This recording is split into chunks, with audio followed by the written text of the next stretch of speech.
Oh my God, we got 30 seconds left. We got 30 seconds left, people. It's almost here. It's almost time. We got a special stream for people today. And also thank you for those who gave the follows just now. We got a little thing to celebrate for that in a second. In 8, 7, 6, 5, 4, 3, 2, 1. Oh my God, is it time? I think it's time. I think it's time. Let's see what's going on. And hello, everyone. How you doing on this lovely, finally cooling down Tuesday? I'm starting to enjoy fall as it's slowly but surely approaching here. Been a little bit busy couple of weeks with a couple of conventions lately, Fan Expo and Anime Magic. And not to mention later this week, I'm actually going to be traveling into Europe. So I haven't been able to have time to do any streaming lately, but just been keeping myself busy in all those regards there. But no, I'm happy to be back with another episode of Snap and Chats. I believe this is our 8th episode of this year. So always finding some new guests and new things to talk about there. But before we get into that little bit of the main headliners, if you will, we got a few celebrations to have a little bit. So we did have a few follows. And for any follows or subscriptions to the channel or raids, they get added to my photo wall behind me. So hopefully I'm saying this right, compadreses or compa, I'll just say compa. Thank you so much for the follow. Your photo that's being contributed to this wall is this Star Wars Celebration photo right here. Then for Jeff, your photo is this cosplay photo of Captain America. And then for the photo of today's stream is this honestly old headshot photo that I took many years ago. So this is going to be the photo of the stream here. But yeah, so before I introduce my guests, yes, that's right. We finally have not one, but two guests today. Before I sort of make my introduction, just a little quick note and disclaimer that this stream is basically being recorded for podcast/YouTube format. So we will not be interacting too much with the chat except through text. And I will try to talk with the chat as much as possible through there because I want to make sure that my guest just is able to talk as much as possible without interruptions. Compadre Chris. Okay, sorry. Took me a little bit. I sometimes feel like I got dyslexia whenever I read stuff. But no, thank you again for the follow there. But yeah, so as I said, if you do have any questions for our guests, please ask them in the chat. I will take down some notes just so that that will be ready. And I'll definitely bring them up whenever I can find a moment to ask them. Yeah, a lot of the channel point redemption stuff has been turned off just so that there's no interruptions either. And yeah, so again, just a reminder that we'll just be more focused on the conversation, the talks. I'll make sure everyone in the chat, I'll interact with them mostly there. And yeah, I think that is our quick disclaimer. But yeah, so again, welcome to everyone again to Snap and Chat, and I'm excited to announce our guests tonight. Tonight on Snap and Chat, we are not just in the presence of one talented photographer, but two. My guests were separate photographers in their own genres till they first met in 2017 and connected through their shared interests of photography. They would even work together on multiple photo genres projects throughout the years. And then when 2023 rolled around, they decided to tie the knot not only on their love, but also merge their photo business together to start up the Prestige Photo Co. As stated on their websites and socials, they're a company that is biracial and bilingual husband and wife photo duo. And they primarily focus on lifestyle events such as quinceneras, proposals, weddings, and much, much more. Outside of photography, these two love to travel to many parts of the U.S., photographing whatever they see, are big avid fans of bourbon, and have also been a bit busy lately raising their infant son. And speaking of which, one of the guests is right now handling bedtime. So we will definitely be introduced with one of our guests a little bit later whenever they become available. But without further ado, please welcome one half of the duo team of the Photo and Prestige Photo Code, Danielle. Danielle, are you ready? think I got you there. Hold on. Let me double check, make sure. We've been also having a little bit of technical issues, so please, um, please be understanding on that. All right, there we go. All right, so let me switch over to you. Hello, Danielle. How are you doing today? Hi, I'm good. So Um, welcome in. Do you want to give everyone just a quick little introduction about yourself? um, sure. I'm Danielle. I've been photographing basically since I could walk. I've always had a camera in my hand, but once I moved to Chicago, I then started doing some night photography, landscapes, and got into cosplay. And that's actually how I ended up meeting Eric. And then photography in general is how I met my husband, like Eric had said. So photography is a big part of my life. I still have a day job, unfortunately, too, to support myself. Wish I could do photography full time, but we'll get there.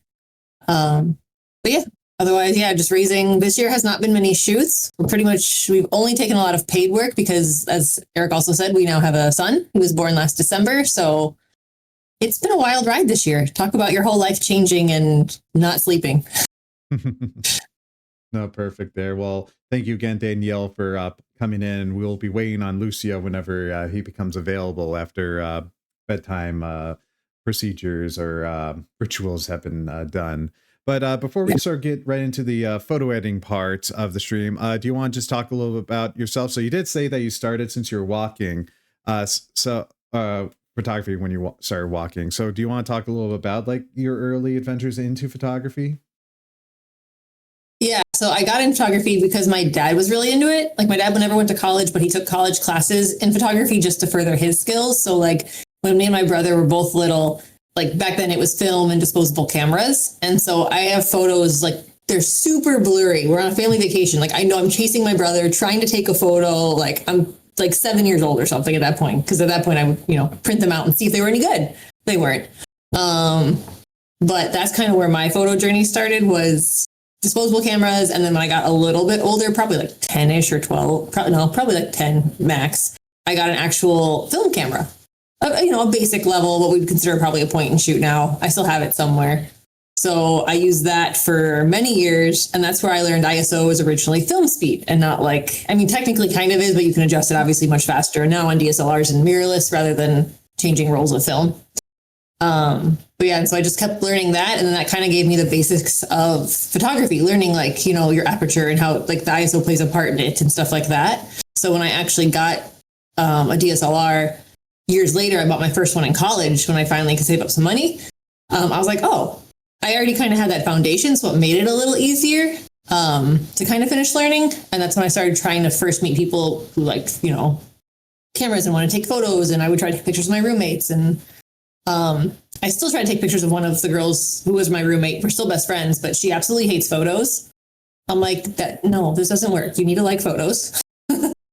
So, but yeah, she deals with it in her own way. But yeah, and then it really opened up when I moved to the city because I'm from Indiana originally. And when I got to Chicago, light painting, steel wool shooting, long exposure night photography, landscapes, I was trying everything. I wanted to learn it all, shoot it all. It was just like a whole new world. And so I really got into it. Every weekend we were out. When I met Lucio, it just took off from there. And then it's like, and I don't know how many photos we shoot a year. It's got to be tens of thousands at least.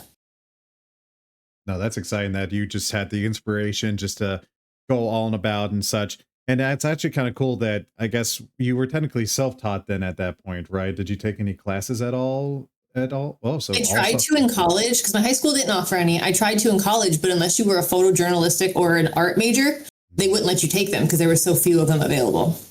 Interesting.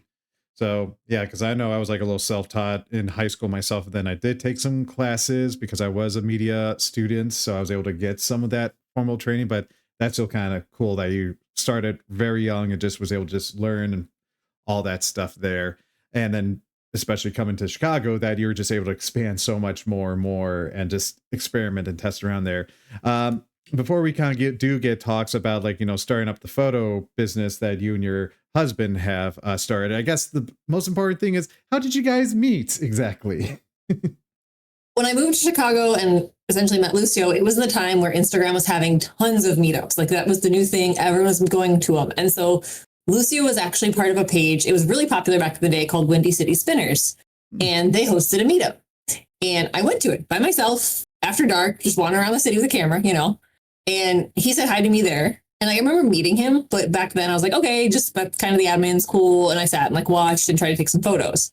And then there was a couple more meetups and I kept seeing him. And then eventually I'm the one that messaged him. I slid into his DMs, as he likes to call it. And it wasn't like, hey, let's go on a date. It was, hey, take me to a bando. I want to go shoot a band, like Urban Explorer. And then we hung out and then we just kept hanging out. No, that's kind of cool right there. Just being able to meet from meetups themselves, as well as just, for lack of a better word, shoot the shit, if you will. Yeah. So no, that's kind of a very kind of fun bonding experience right there. So yeah, and then I'll definitely ask a little bit more questions about the branding of your photo business a little bit later when Lucio comes in and we talk about that. He'll be here no later than 8 because that's usually when Anthony goes down. All right, copy that. Well, I think I'm ready to start photo editing if you are. Yeah, we both grabbed a variety of photos, so we're going to flip through some variety of things as this call goes. So what are you working on tonight? I figured I was going to edit this one from a wedding reception.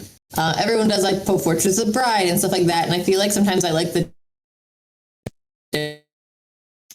Hold pause for a second. We are getting a little bit of feedback cutting out. Sorry. I think, yeah, you're probably scrolling between the photos a little bit too quickly. And I don't know whether if your computer was processing. Maybe there, not. So. Yeah. So I'm going to do a handful of wedding. And then because it's not Halloween yet, but it's going to be, and I love that, I'm going to do some horror shoots or edit some horror photos, basically Halloween. But this one is just from a reception from a wedding, the groom's throwing the garter. I don't know, something different than just a typical portrait of a bride. Okay. No, fair. So good coverage right there. So, all right, let's see how to start off with the first question. Actually, so you did start a little bit doing shoots beforehand with all the different kind of stuff.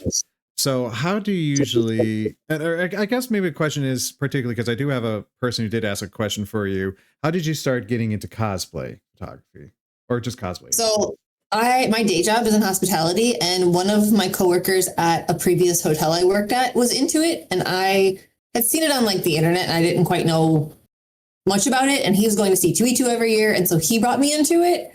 And then I've loved Halloween since I was little. I used to remember wanting to take out the Halloween costumes year round and play dress up. And I didn't realize what cosplay was. And now I'm kind of it clicked once I went to C2E2 the first time, which was 10 years ago. I was like, this is probably what I've been wanting to do for years and not realizing this existed, this thing. And so I got into cosplay that way. And then I started cosplaying after that.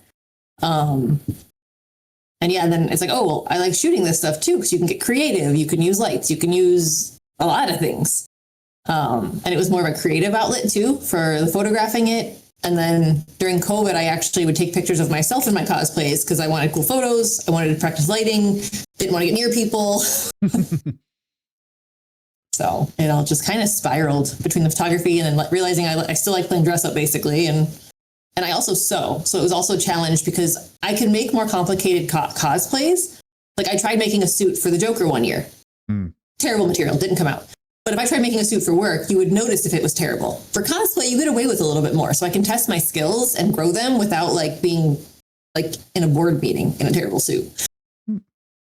Oh, fair. So that's kind of fun, a little exciting, and how things kind of transition there. And so then you were starting to do a little bit more cosplay photo shoots here and there. And as you say, you kind of just do it more for a creative outlet, correct?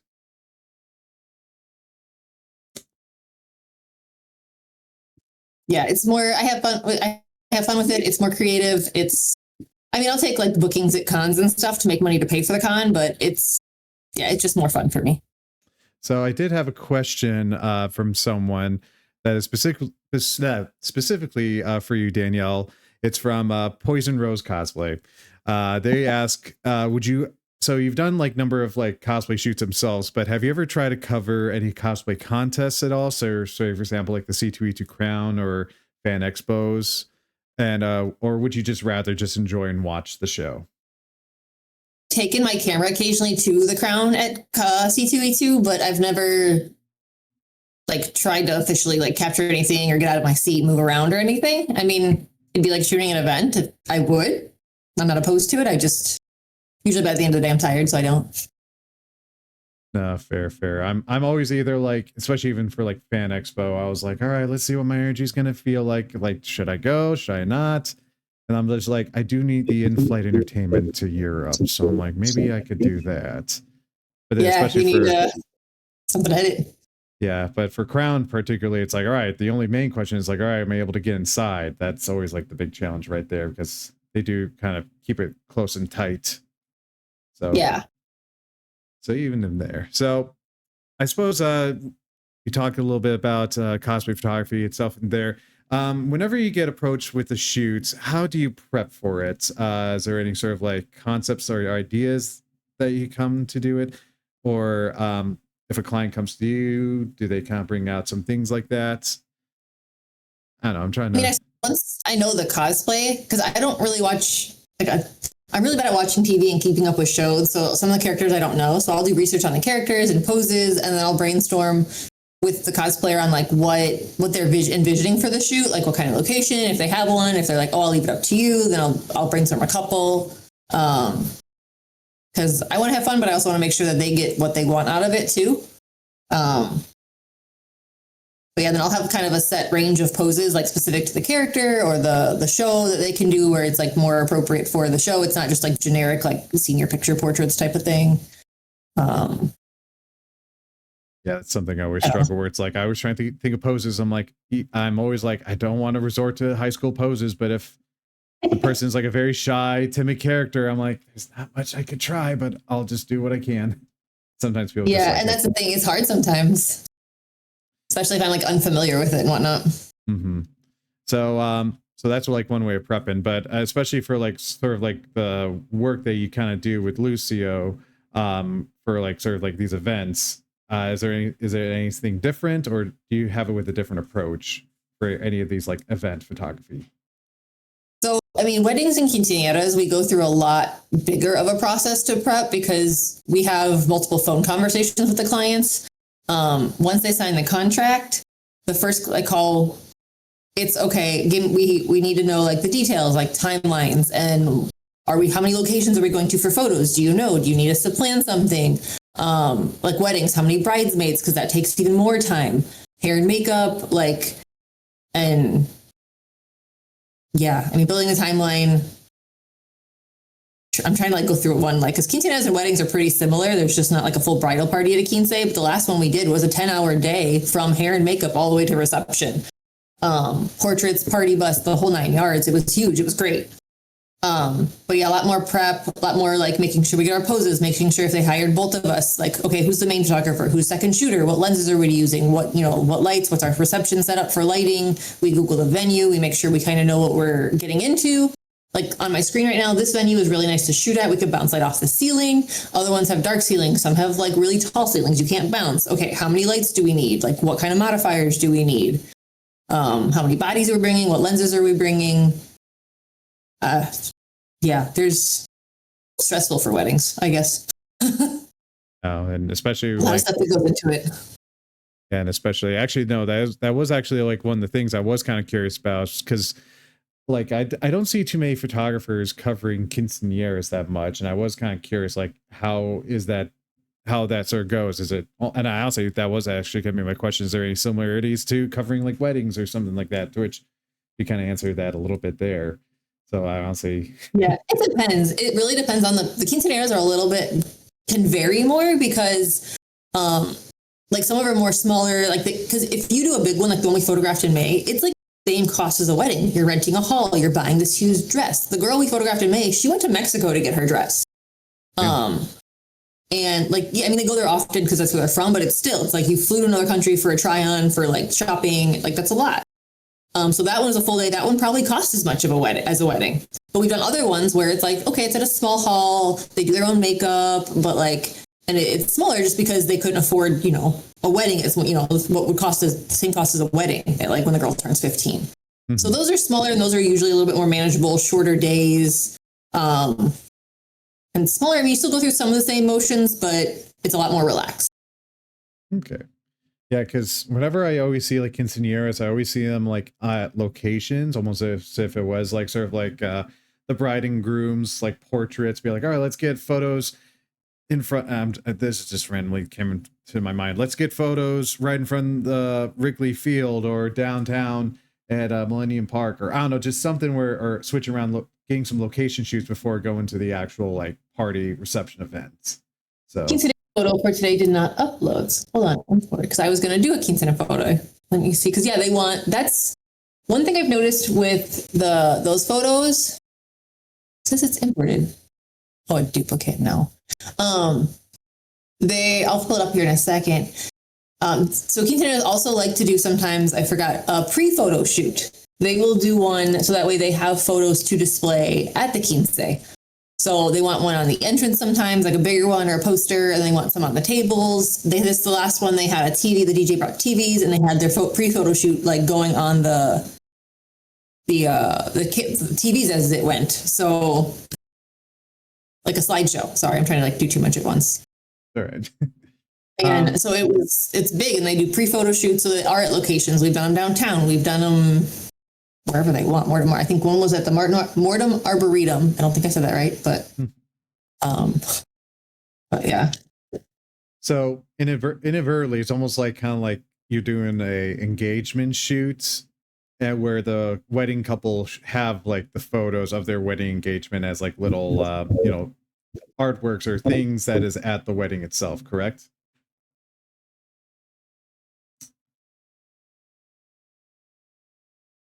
Very, very much so. Yeah, 100%. So no, fair. And actually, this was not only a question that I had, but also not one, but two other photographers asked me, and you kind of like brought that up a little bit earlier. Whenever you guys do cover these events, who is the main photographer or who's the main shooter? Do you guys switch around? Is it by preference of like the client, or I don't know? So that was like one thing that you kind of do. So that was both coming from Haley Stein Photo, and the other was or do you feel where you need to from Carlos? So there's two factors that will play into that. One is if they need Spanish speaking, it's Lucio, hands down. My Spanish is terrible. The second is whoever takes like the consultation call. And Lucio's been doing more of them because he's now a stay-at-home dad, full-time photographer, and I still keep a day job. So he ends up taking more calls than I do. So he'll be the lead. But if I take the call, I do the consultation and basically book it, then they talk to me. So I'm the lead. So it's just whoever.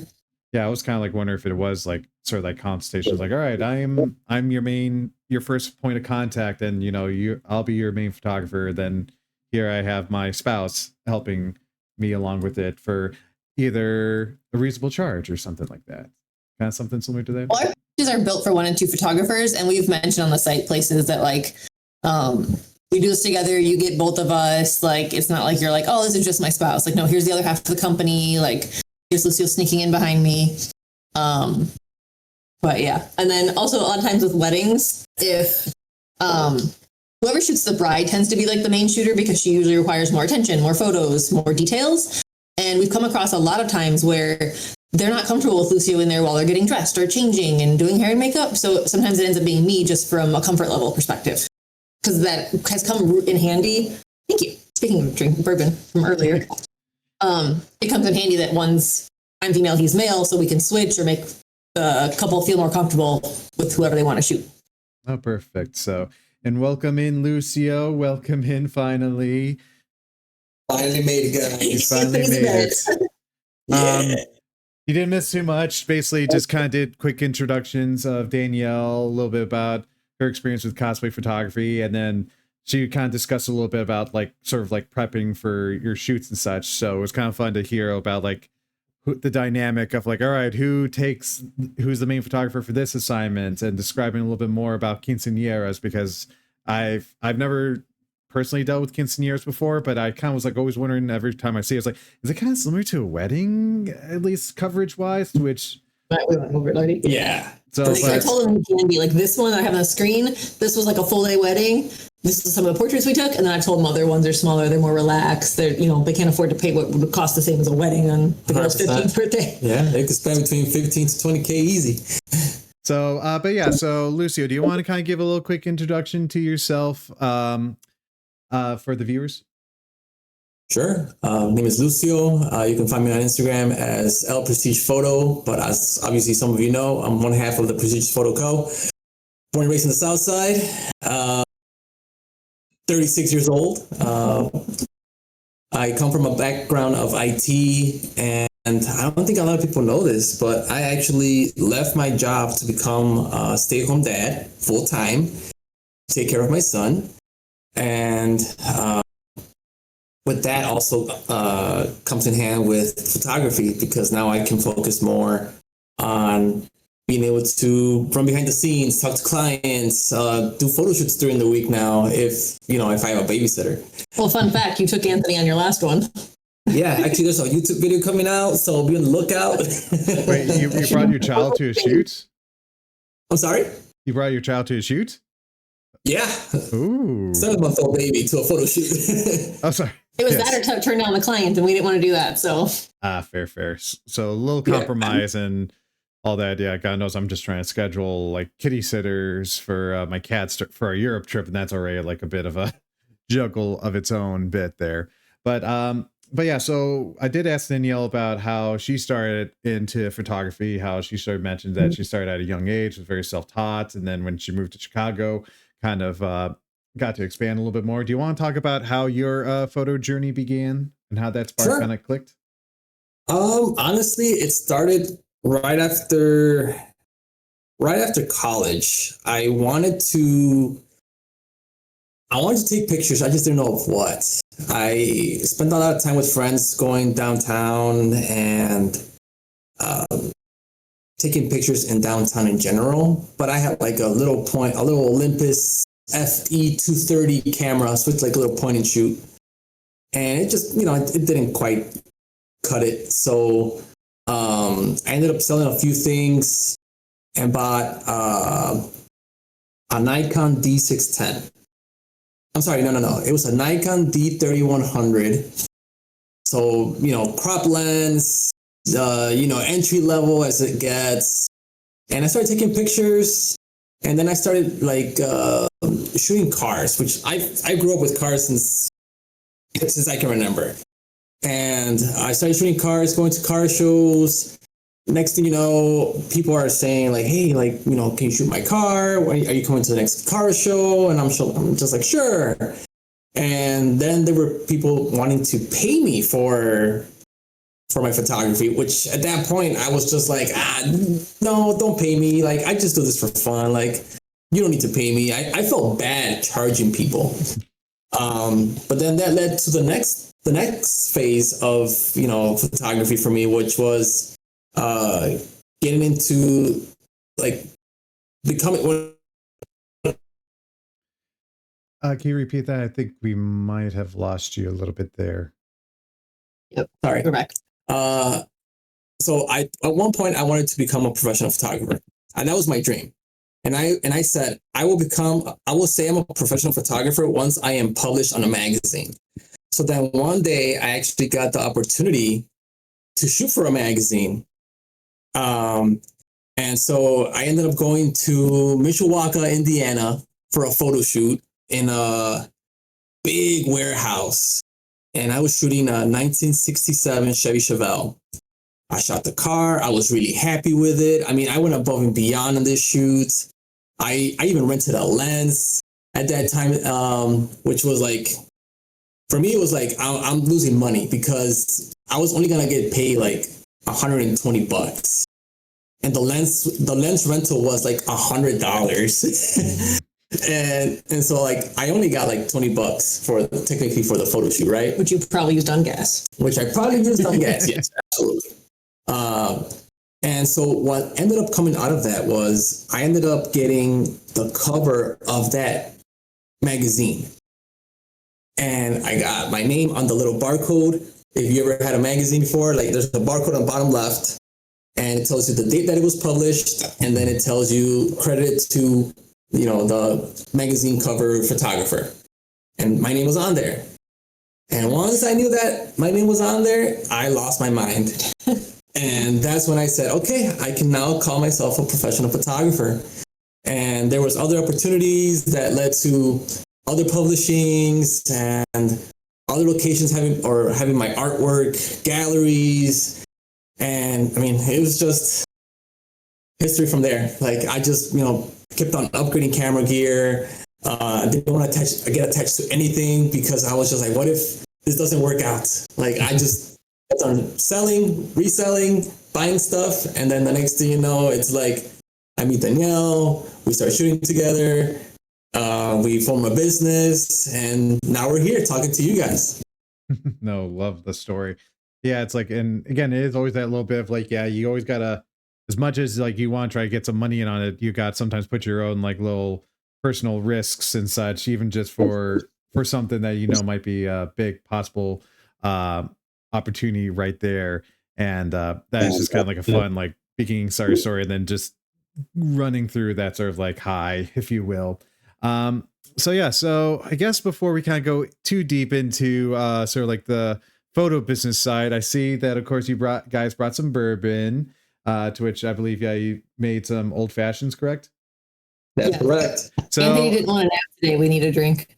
Fair. So I'm kind of curious, like, because I always like trying to find little snippets and fun facts about my photography guests on there. And it is kind of interesting how you do sort of advertise as, bourbon lovers on your Instagram. Is there a reason why you kind of like include that on there? Is it just a good conversation starter? Hold on. We're losing you for a little bit. Having some technical difficulties over here, apparently. I told him I blame you for the camera because it's yours. Okay. I'll take the blame.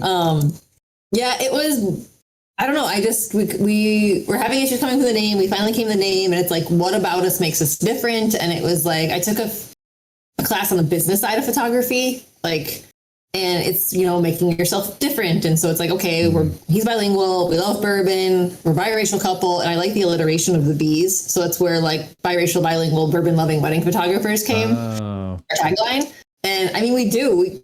When we travel, we go to distilleries. We buy a bottle from each of them. Like we went to our honeymoon, we came back with, our truck was already packed to the max. It was a multi-week cross-country camping trip where we were just like overlanding. Like we were camping on the side of mountains in the middle of nowhere by ourselves. And this is one of the photos of our campsites that Lucio's. Very nice. Very good photo right there. But yeah, so this is on the side of a mountain overlooking Cody, Wyoming. We just drove up some super sketch road and camped there. But despite the fact we had no room in our cab at the truck, we kept buying bottles of bourbon and we stopped at distilleries. Goodness gracious me. So, yeah, as you say, you're kind of going some like crossroad trips and all that stuff. Have you ever done the Kentucky Bourbon Trail at all? I've only had a little bit of an experience with one of the distilleries there, which has been a funny story. Funny enough, yes. Don't plan ahead because I was 7 months pregnant when we finally went. We planned the trip in January for September because it co-aligned with a heavy metal music festival that I wanted to go to. And so I'm 7 months pregnant, not being able to crowd surf or mosh pit and also not being able to drink bourbon. This was this past September. But he got to go to Buffalo Trace and like some of the nicer ones. Yeah, so Buffalo Trace, Bullets. That small one we did that you can like give them a recipe and they'll make it for you thing. Yeah, that was like a small distillery that distributed other bigger brands. So it was like a hub almost. But the main one I wanted to do was Buffalo Trace because they have Colonel Taylor, Buffalo Trace, obviously. What's it called? Wellers, I think. They've got a lot, and it's the historic building. It's also the one that just flooded a couple months ago again. Oh, no. But apparently that's not a first time. But yeah, so we want to go back when I'm not pregnant. 100%. So what was it like your favorite one on that trip then? Was it that like Wellington one, or was that one that created that custom drink? See, I think it was so we stopped at Jefferson Reserve, right? That was one of the ones. You might have when I was at the festival. Yeah. So I stopped at one, and I believe it was Jefferson Reserve, and it was actually Jefferson's Reserve Ocean, and that one was really good from the whole tour. I tried the Buffalo Trace ones already, just because I have access to some of them already here or from friends. So just trying different ones helped a lot to just expand my palate. And Jefferson's Reserve Ocean was really, really good. So if you are ever trying to try something new, I highly recommend that one. So you said, Eric, that when you had a funny story about your trip to the Bourbon Trail. I'm curious, what happened? So basically I was in Kentucky I was helping out with my sister because she had a documentary that was I think it was in Lexington. Like they're having a screening over in Lexington, and so as we were driving back, we were like, all right, let's just stop by like a distillery or something like that. And this is also me being like under 21. I was like probably like 6 months away from being 21. And it was like that little bit. It was like, all right, we went to Woodford Reserve, which sorry, I'm just kind of doing little setting adjustments here. But and again, we kind of just stopped by, just check it out a little bit. We weren't going to do the tour or anything. But when I went into there, they had like a little tasting table of like bourbon that they were like giving out to people, and this one lady just gives it right to me, like with like in a shot glass or something like that. I was like, are you sure about that? I was like, yeah, go right ahead. I'm like, oh, sure. I'm like, ooh, this is kind of nice, not too bad. But I had the ballsy idea as a stupid 20-year-old to be like, all right, if they didn't card me for the tasting, they might not card me if I buy like a bottle of whiskey or bottle of bourbon at the gift shop or something like that. So I go in, I'm like, okay, I'm walking in a little bit, trying to like look like as if I know my thing. I go be like, oh, the double-barreled age. This is the fine kind of stuff there. Let me get myself a copper mug and all that stuff. And then I go to the cashier, to which my sister sees I'm checking out, but I didn't see the sign that says we will bill you or fine you like $200-$300 or something like that if you're underage. And so anyways, I, go check out. I give him my credit card, to which on all my cards, I have CID on the back of it.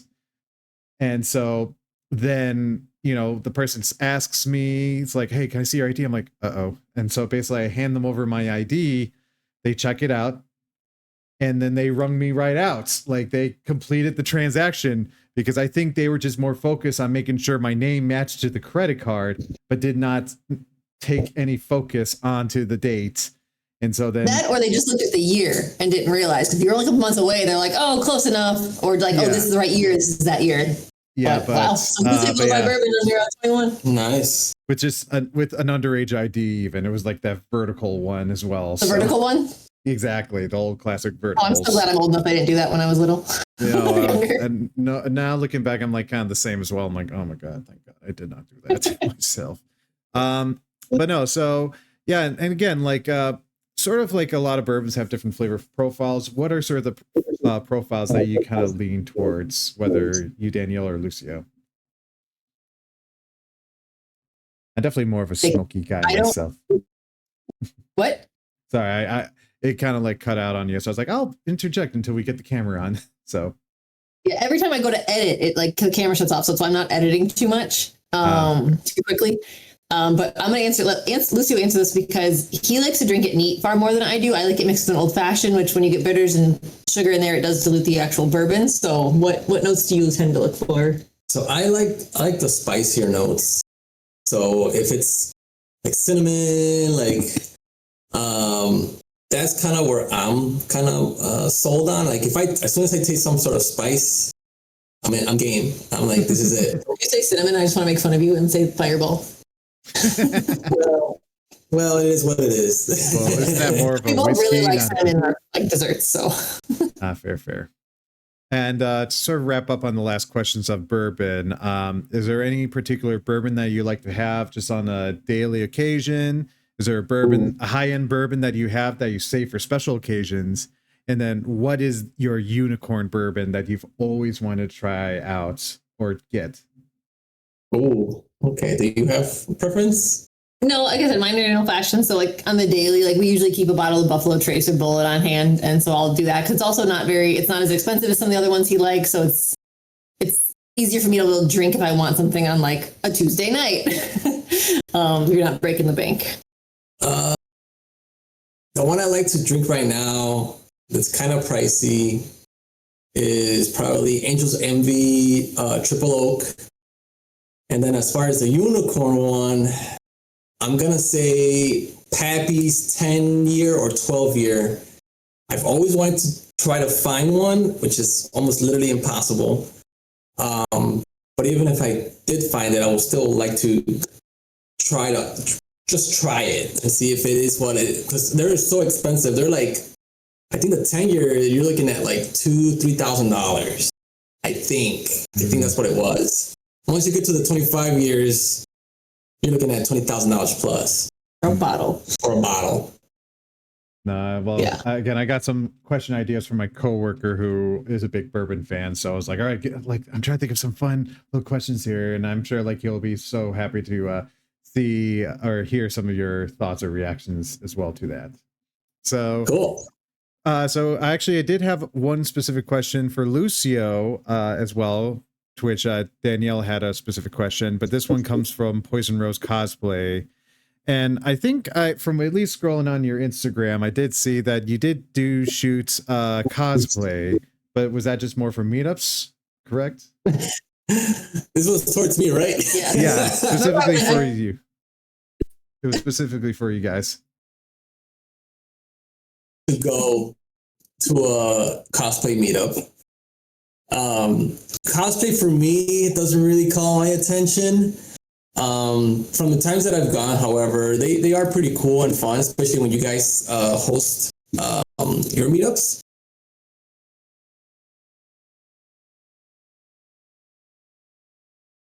The way they communicate with the cosplayer, I take it more as a learning opportunity for myself to be able to approach, I guess, that genre. I personally don't shoot that type of genre.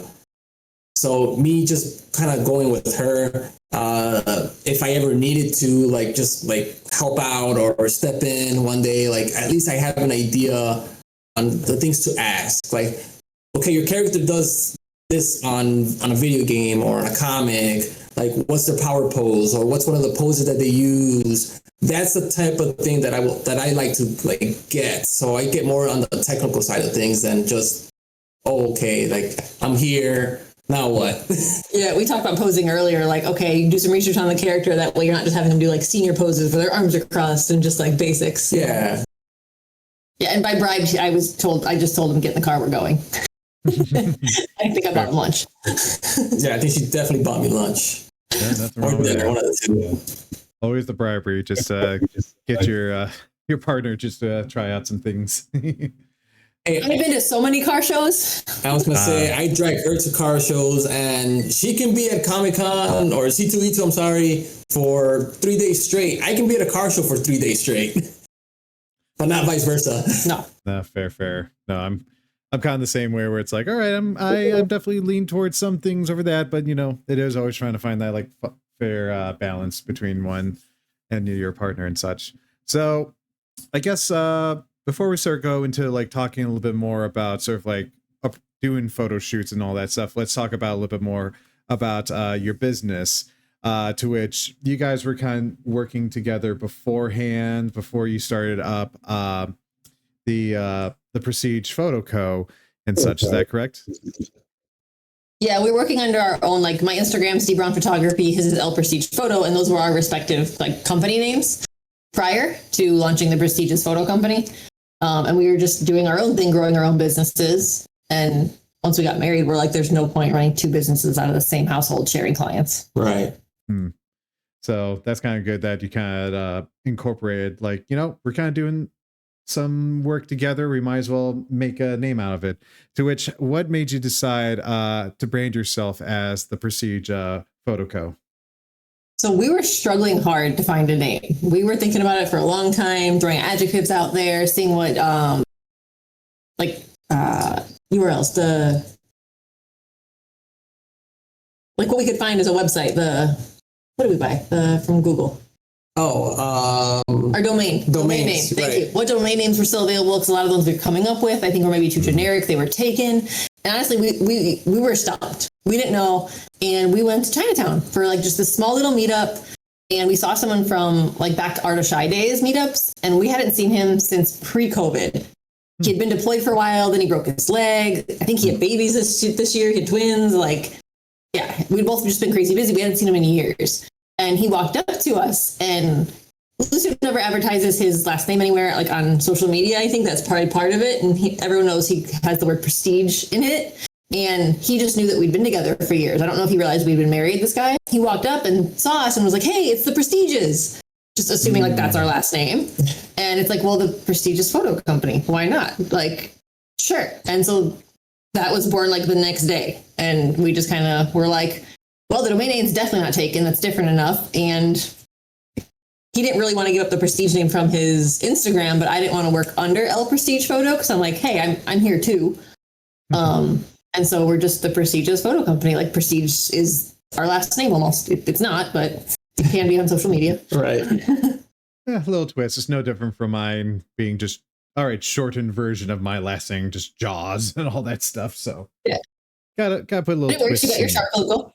Exactly. Yeah. Well, again, it was kind of like the little bit. It's like I was trying to think of like branding myself a little bit. It's like, how can you be distinct? And yeah, that was kind of like fun how you found like a good distinctive name along with your title thing, or at least your headline of being biracial, bilingual, and bourbon lovers, the triple Bs, if you will. So, which actually that brings up like my other like thought comment, because it's like I don't see too many people advertising, at least photographers. Advertising being bilingual or being biracial, at least obviously in the scenario, it does make sense of that. Did you kind of come up with that idea as you built the company together, or was that some inspiration that you saw from some other photographers?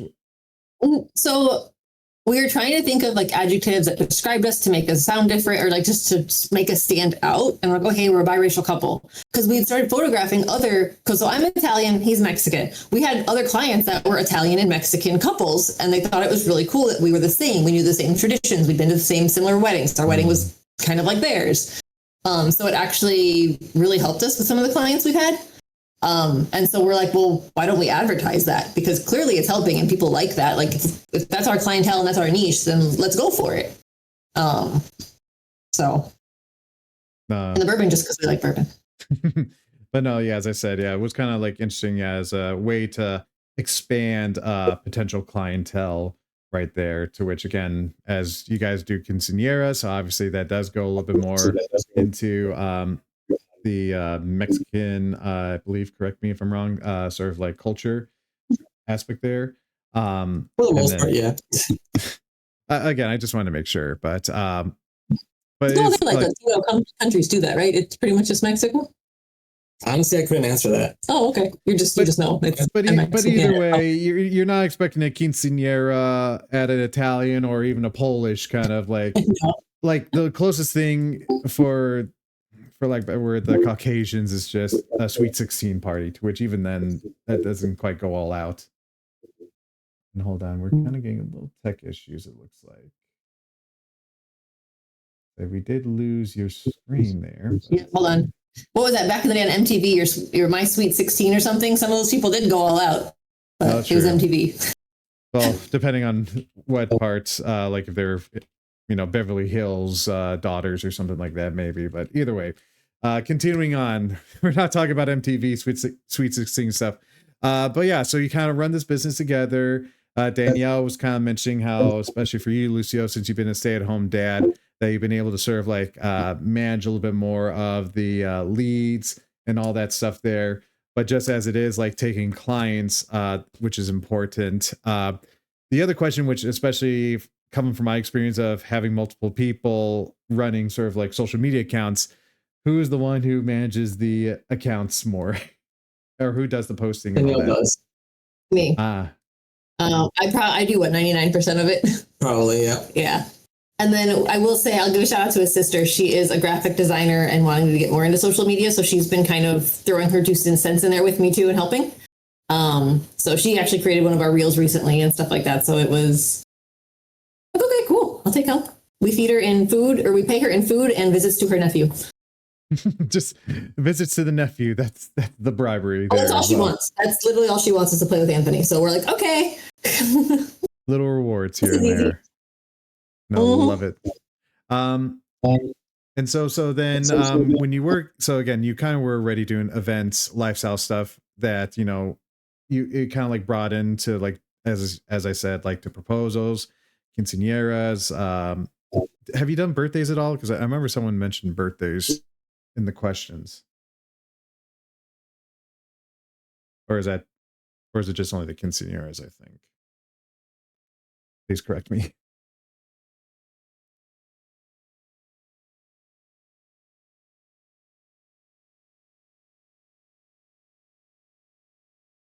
And yeah, if you do have any questions for anyone in the chat, please ask them away. I know I got one question from one person, to which we'll ask when we do in good time.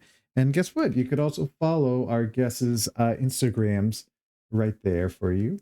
Both their prestige photo account as well their individual photo accounts themselves there.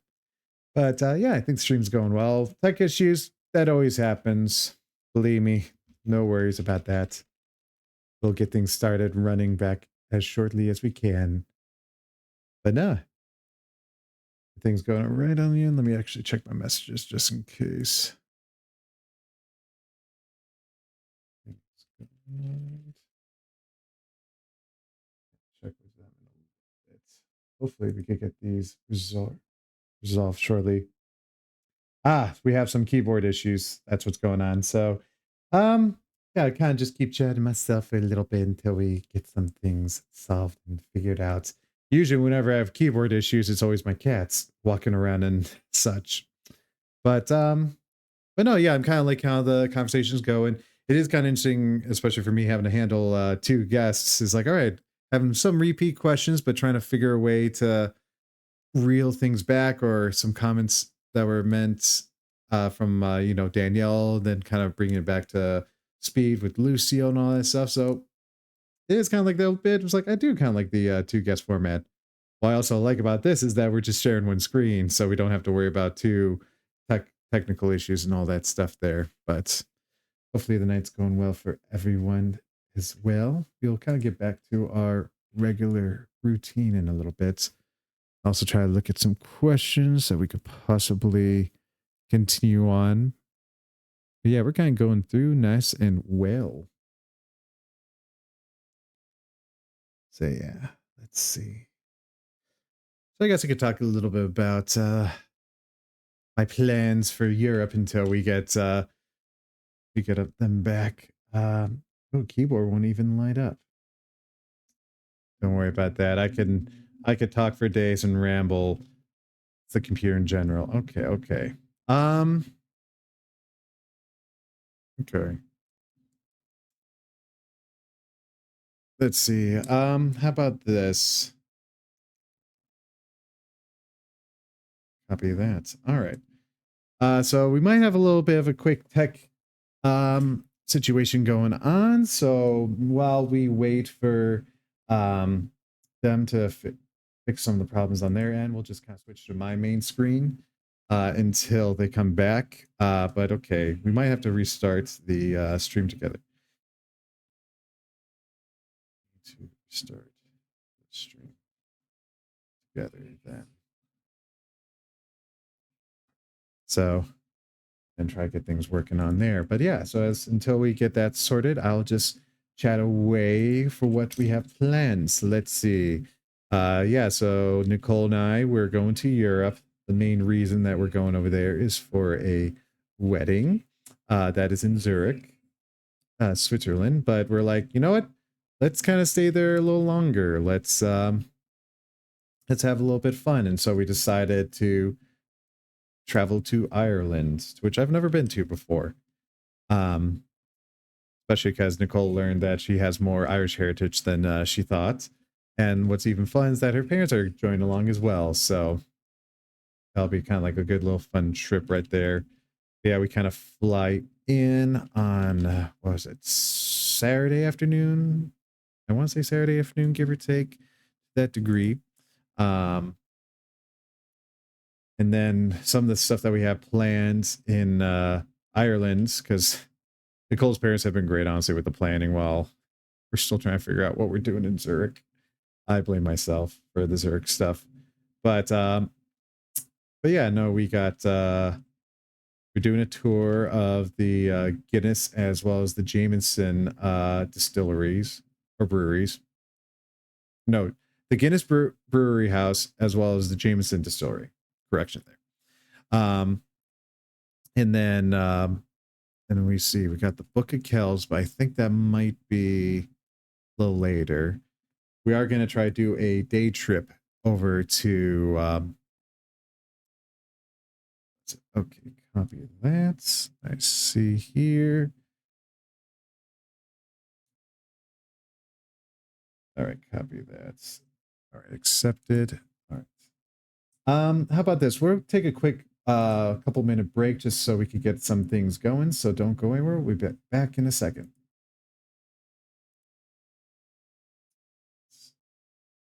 This call.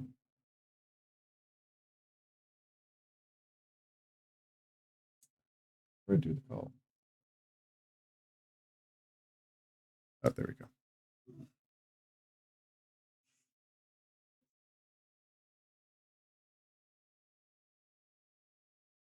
Hello. All right, so we're on Lucio's computer, correct? All right, copy that. So, all right. Oh, so what? Yeah, I re-ended. So, yeah, perfect. All right, so, all right, so is Danielle? Oh, so who is on? So who's on the Twitch on this computer here? No one. All right. So Danielle. All right, copy. So yeah.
My microphone was muted for a quick second there. See, tech issues happen all the time. Unfortunately, it seems that just some tech issues occurred on Danielle's computer, and just to keep things simple and smooth, we're just going to have this as a fun, regular sort of interview talking stream. So we'll kind of do like a little bit switch to this format here. I mean, it happens. What happens, it happens. But I think we can do a little something that we haven't done yet today is explain that gram. So I already explained this to Danielle yesterday, but Lucio, do you know Hot Ones explain that gram? All right, perfect. So it was a little bit of the something I wasn't sure whether to have on the stream tonight, but at the same time, it's like, still a little fun way to do this. So I have a photo here that I would like you guys to try to explain. Can you see my screen? No, we can't see you or your screen. Negative. Should I be on Twitch for this? No, hold on. Second, because I also got to do some settings here because things got my ends. So hold on. I'm also not screen sharing, so that's also. I was like, I was able to see your photo earlier, and yeah, now we're just looking at ourselves right now. There you go. There we go. Mexico. So yeah, do you want to talk a little bit? Interesting. So my friend's friend, we ended up reaching out to me, wanting to just have a talk about possibly hiring us for his wedding. I wasn't aware that he wanted to go all the way to Mexico. And so then we ended up talking, and then he told me, like, by the way, it's in Mexico. Are you guys down? And I told Danielle, like, well, this is a lifetime opportunity to be able to go international and shoot a wedding. Will you be down? And obviously Danielle said, I like warm weather. I said yes. Yeah. So there were some perks to that wedding too.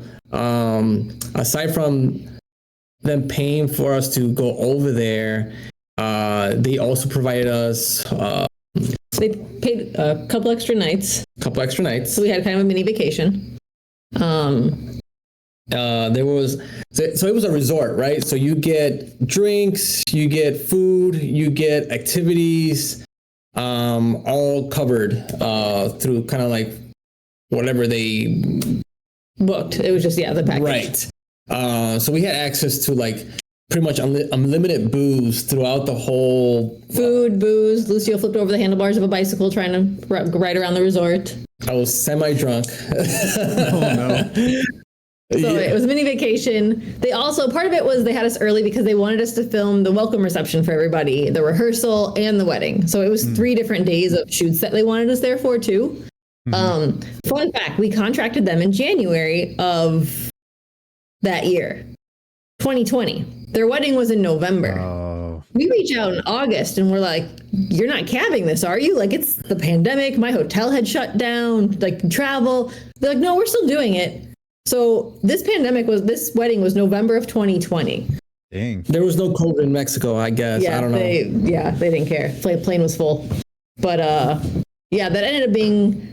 Oh, another fun fact, we didn't think we'd be able to land in Mexico because there was a hurricane blowing through as we were trying to land.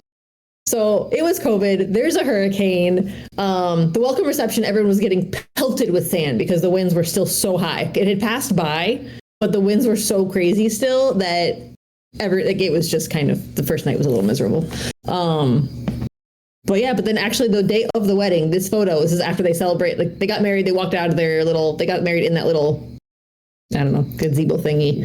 And this was a wonderful exit, but the weather was like 75, sunny, a very light breeze. Like it was the best, most perfect weather you could ask for a wedding. Oh, exciting right there. Kind of good stories, but yeah, so you kind of had, you had a few drinks because you were kind of like friends of like the group.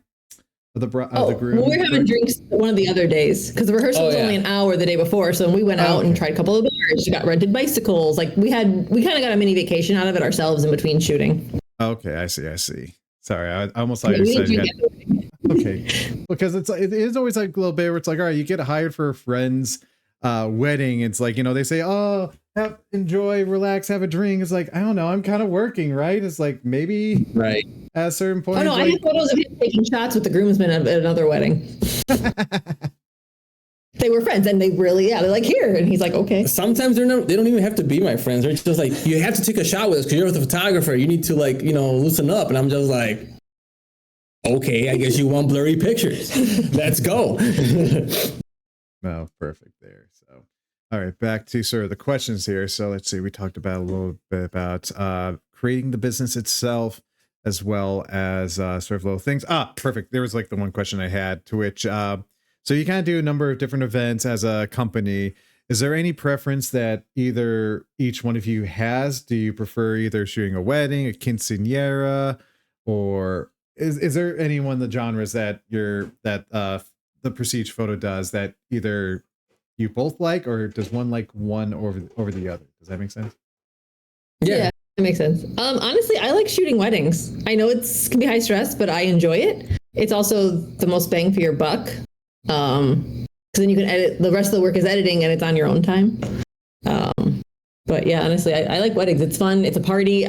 I'll dance at the reception. I'll be one of those, and I don't dance, trust me, I'm terrible at it, but I'll be on the dance floor while I'm taking photos, dancing and singing along. I'm going to agree with her. Weddings are definitely my cup of tea. I like to be able to, you get to really like play with a little bit of everything. You could get very creative, and if the couple's also very fun, you don't even have to try that hard to guide them. They just go ahead and do it themselves. And that's when you get the most natural photos, when they're that fun couple. And I think that's kind of comes back to when we talk to them initially, like to see if we're a good match for each other. And most of the couples that we thankfully have worked with have been really good couples, fun couples, creative couples at that. And they already come with some of their ideas to the table. And they even ask us, like, are you guys okay with doing XYZ? And it's just like, yeah, let's do that. Like, I love that. I love that they come with their own ideas and ready to go. And they know that they're going to have to be in front of the camera all day and be followed around by 2 photographers all day. So I like I said, I do like photography or wedding photography. Quinceañeras are fun too, but weddings is where it's at for me. Yeah. And do you guys just get more wedding projects or gigs than you do quinceañeras? Is that kind of like where you kind of get the majority of? Yeah. Because a lot of quinceañeras are on the smaller side, and a lot of quinceañera photographers advertise a full day for like $1,200, whereas our full days are closer to $3,000. So unless you're one of the ones that really can spend the money, we're usually a little bit out of budget. And we know that, and we're fine with it. So, and like weddings, obviously you expect to spend more. So I think that's where it kind of also fits, where we're in a lot more people's budgets. Fair. So no, that kind of makes sense, where it's like, it's something that you provide, but you kind of know that might be a little bit high end, but it is high end work right there that they're going to be getting. So, so yeah, kind of talking a little bit more about, I did have a question from Carlos in Photos, to which let me see how I can phrase this, the question, because of how, like, you've done this work for a number of years, and you just started, in these last couple of years, your business together. How has being in a business with your partner affected your relationships? Any positives or negatives? Or do you have any recommendations that you'd like to share for other couples who want to go into business together? It's a multi-layered question, so. I think communication is key for when it comes to the business side of things, whether it's the back end of things or even on the day of the actual event. I've been responsible for maybe not communicating something very well to her, and then she's just kind of like, well, you didn't mention this or you didn't mention that, and that could cause a problem. So I have to make sure that she understands the point that I'm trying to get across, just because sometimes I think like all over the place, and then I'll tell her like, well, you need to be at a certain place at this time to take this specific photo. but then I might be like, well, at the same time, you need to be at point A. And she's just going to be like, well, that's not what you're explaining to me right now. So what are you trying to say? So I for sure need to say, okay, if we're going to do this, I need to lay out kind of like my idea of the day to her. And then she will come into play and say, well, actually, you know what, you're creating more stress for yourself by doing it your way. What if we do it this other way? And it works out easier for both of us. So I think communication sure. So communication is absolutely key, whether it's the day of the shooting and you need direction, or it's plotting the back end of things on how we want to do our business and our website. But I think a strong relationship starts first, because even if you communicate well, you're going to have your differences. And I think we have a strong relationship where if we have differences, we sit down and talk about it. We're not going to yell. We're not going to fight. We're like, all right, you want this way. I don't understand it. Explain it from your point of view. So maybe I can then understand why you want it this way, or why you want me to go in that direction and shoot this. So I think having a very strong foundation first is key, because then you communicate more effectively and there's less fights and less arguments. And I also want to add, I trust her ability to photograph an event even by herself. Like if for whatever reason they can't hire 2 photographers, I'm not going to be texting her and saying like, hey, did you get A, B, C, D, F, G shots? I'm not going to be doing that, because I know that she can execute that particular event by herself. We can operate alone or together. Right. And vice versa. She's not, on my back, like, hey, you make sure that you get, all these shots as well. It's like, no, like, I know that she can do it. I'm confident in her work. She's confident in mine. And that also kind of brings that peace between us where like, we're not stressing, like, even if it's the same event, if she's with the bride and I'm with the groom, I know she's doing her thing. And if I need to reach out to her, then I'll give her a call and say, hey, I'm going to be doing this now. Where are you at? And she'll tell me, and okay, cool. Then you're good to go. As long as you're okay and you know where I'm at, then let's keep going. Or like last Wednesday was a good example. You were shooting the proposal with Anthony, and then I was doing food photography. So we were both shooting on last Wednesday, completely different jobs, opposite sides of the city, but we're like, we can function as 2 separate people just fine, and just come back later and show everybody the photos.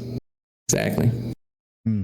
Actually, that's kind of cool that, you do have different gigs that popping up, and how you're able to still like, was the food photography like under the Prestige Photo Co, or was that like just with your own?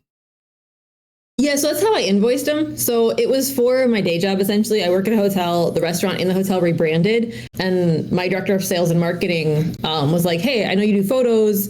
Could you maybe try taking a couple? Because the restaurant wasn't fully like, we're still waiting on like chairs and some furniture to be fully like done to get like a full reshoot of like the space, the like everything kind of. They're like, we just want some photos of the food for right now for the website and socials. Do you think you could take some? And I was like, well, okay, like, what are we looking at? Because you can't pay me for my time there, because I'm already like clocked in, right? Mm-hmm. And so we worked out that where I'm still getting paid some stuff. I'm still getting paid. And I did end up invoicing them under the Prestigious Photo Co. Because I'm like, well, I'd rather show this as a business expense. And they honestly didn't care. I just sent it to accounting. I'm like, here you go. Here's my invoice and my W-9. And so they'll pay me under that. So I'll be a vendor in our system if they want more photos. But and the nice thing was the food, our chef's really good. We got a new chef 9 months ago. I don't think it's been a year yet.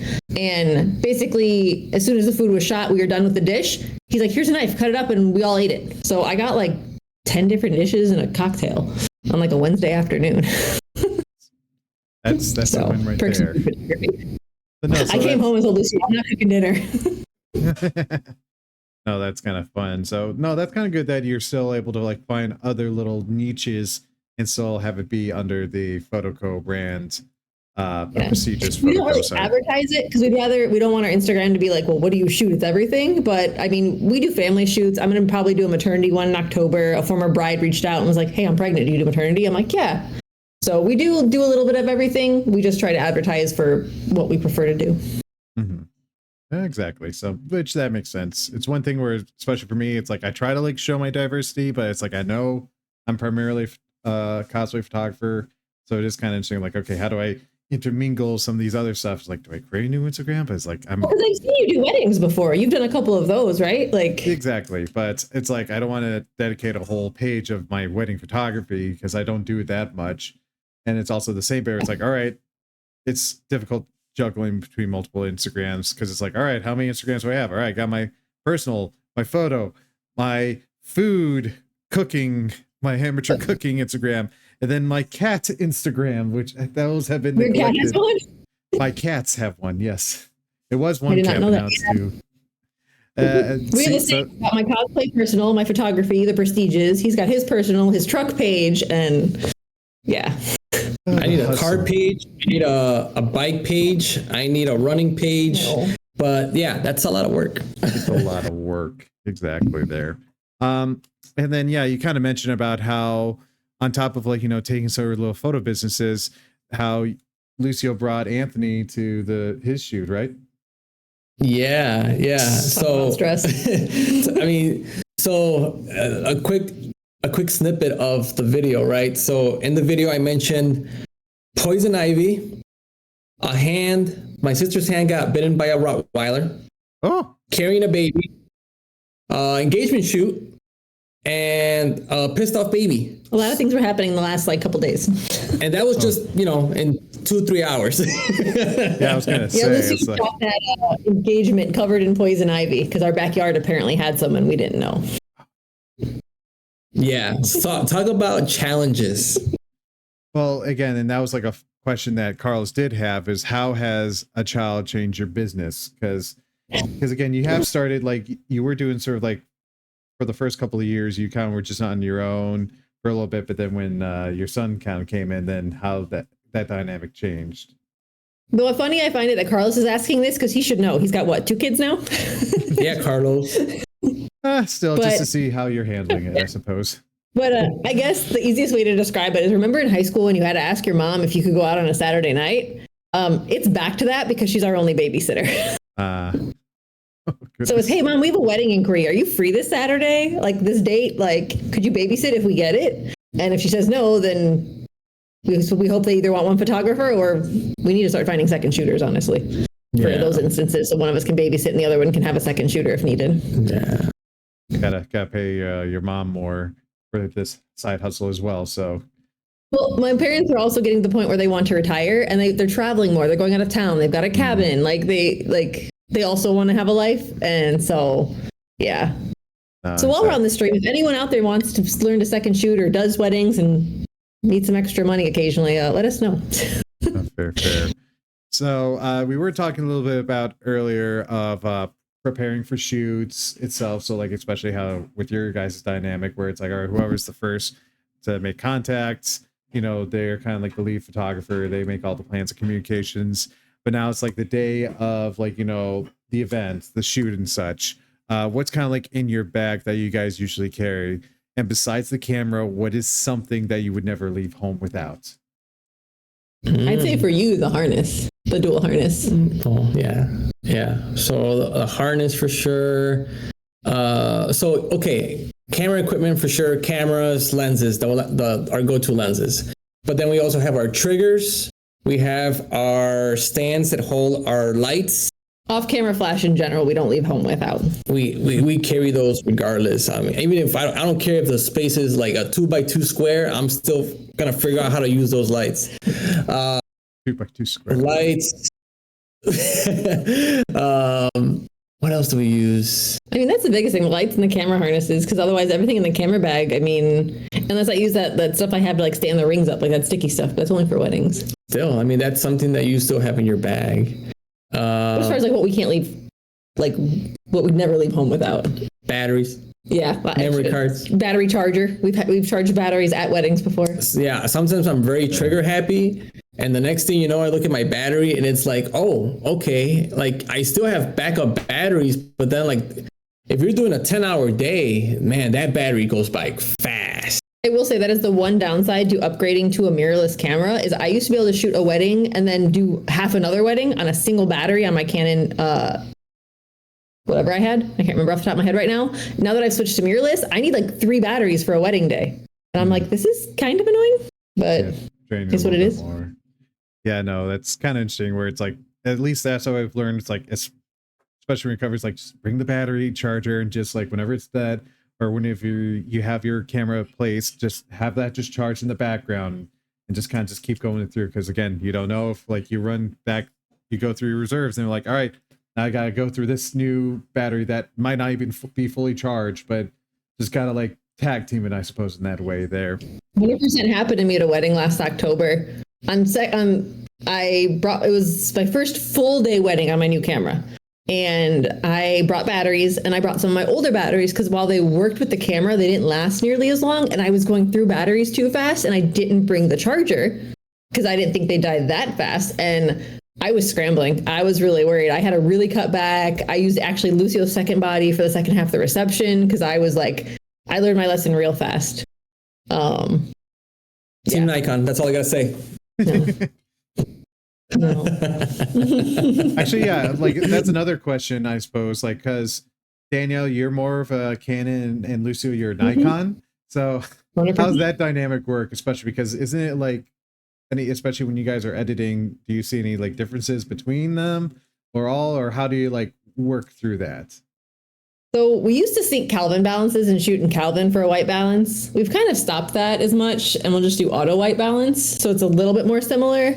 But there is differences, especially like for my Canon. If I throw my 85 millimeters of Sigma lens on, the color profile is completely different than my other lenses. So it's not even just the camera body, it's also the lenses that seem to play into it. Yep. But it's just, we've learned just to deal with it. And it's the bigger deal to sync time between cameras, honestly. That's more annoying if we don't. Yeah. Oh, like Absolutely. time codes or something like that. So it's like this was taken at this time or that time. Because if I'm shooting, because if we're shooting a reception and his camera is 5 minutes faster, like some of the ceremony photos will be later. I'll get reception photos where I'm shooting the ceremony. Like when I go to edit them, like the timeline won't be clean.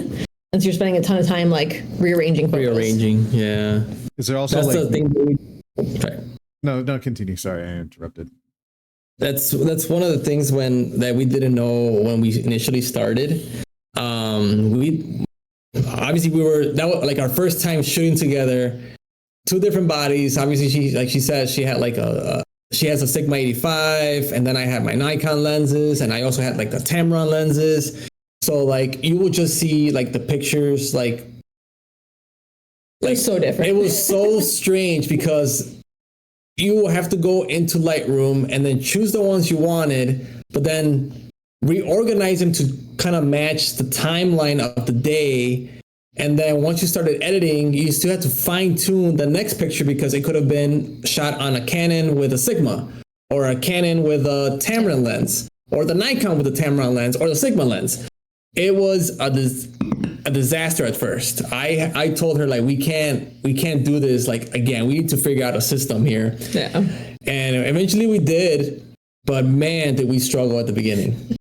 Yeah. He almost at one point was like, you have to get a Nikon camera. And I'm like, no. I still think she should still get a Nikon camera because it's far superior. But that's my dad shoots Canon. I shoot Canon. It's just a family thing. Anthony's going to have to shoot Canon. Since when? It's like a White Sox Cubs dynamic right here. Oh yeah, we give each other shit all the time. I mean, if he wants to be an amateur for the rest of his life, he can shoot with a Canon. But if he wants to be a professional, definitely a Nikon. This is what I deal with all the time.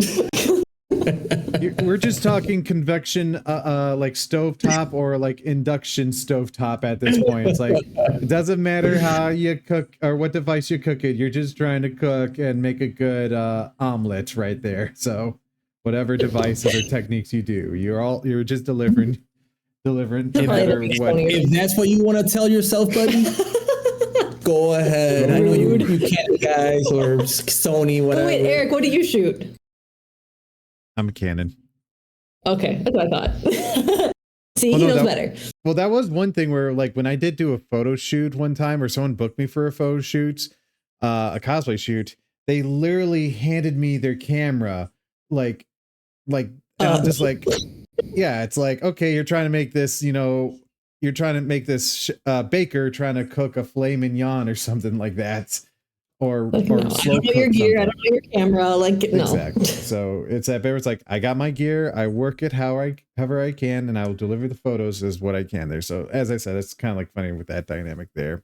But yeah, you kind of did mention about packing your lenses, and I imagine for especially for events, do you guys just kind of stick with variable lenses? I'm guessing. So he actually started shooting more primes, whereas I don't really have any primes right now. I have an 85, and a macro 105. But yeah, he'll shoot more primes. I still shoot zoom lenses. I'll usually have a 24-70 and the 85, and then if I'm shooting like the bride rings and details, I have a macro lens, a 105. I think it's also Sigma. I'm looking this way because all my camera gear is like right there.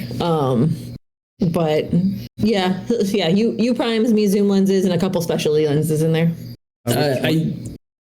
I do. I mean, yes, for the prime lenses, but I also try. I have the 70x200, and my go-to lately too has been my wide. Just because when you have big families, having that, being able to squeeze everybody into that one picture, definitely helps a lot. And like you waste less time. Like, okay, try to squeeze everybody in. It's like, no, I have the space. I have the capability of just shooting everybody at the way they're currently at.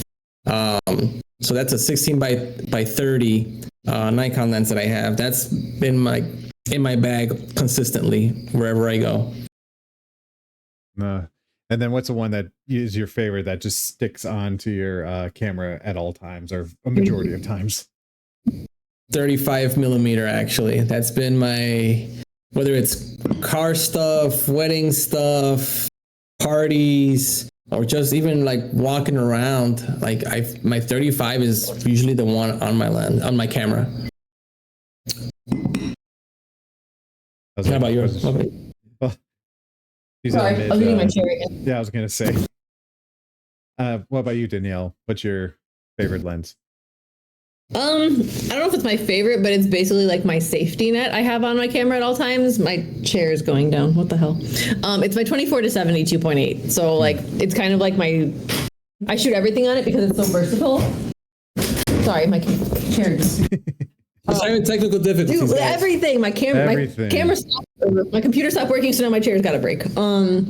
But yeah, my 24-70, I just end up shooting a lot with it. It's my safety net. I try to make myself either use my 85 or like a 15-30 more often, just for variety.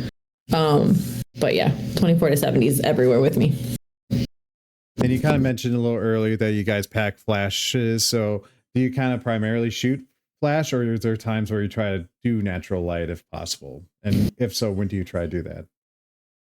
Depends on the situation, but like for weddings or quinceneras, the portraits usually are off-camera flash because you can get a little bit more, I feel like, more dynamics in the shot, a little bit more depth of field, a little bit more like the full control of light. They're more defined. They're less falling into the background. And then receptions, obviously, you usually have to have off-camera flash for.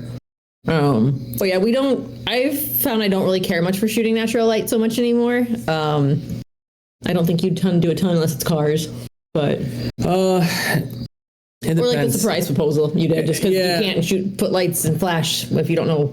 I mean, once you get introduced to OCF, it changes the whole game. Like you just see a huge difference. Like, yeah, natural light's beautiful, and like, especially because if it's free, right? It's available right there. But if you start running out of light, you keep bumping up your settings. You start introducing grain to your images, which I'm super picky about.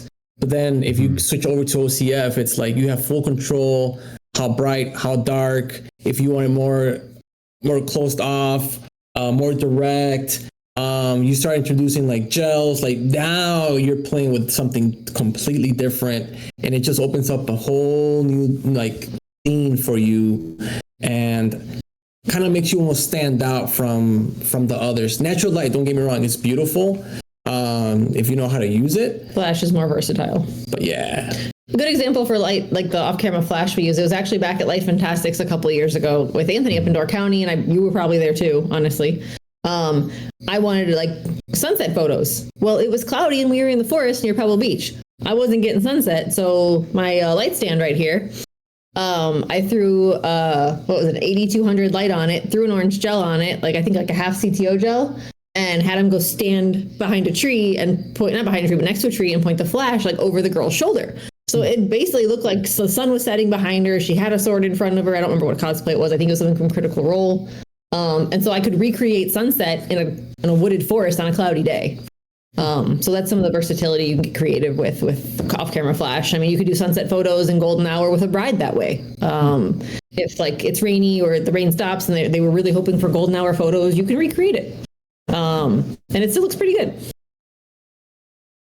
Perfect there. Yeah, no, I've been a little bit back and forth where it's like I started natural light, then in the last couple of years I've been going into flash, but then suddenly I've been starting to be pulled back into natural light, but now I'm like, can I find that little way to mingle in natural and flash photography? And I think especially, for example, all right, I'm downstairs at McCormick or something like that where it's dark and crazy. I was like, all right, that's perfect for me to use flashes. And then maybe either I'll challenge myself where every time I go outside, either unless it's to like, fill some light in on certain things, or again, depending on the subject matter. That's also another factor there as well.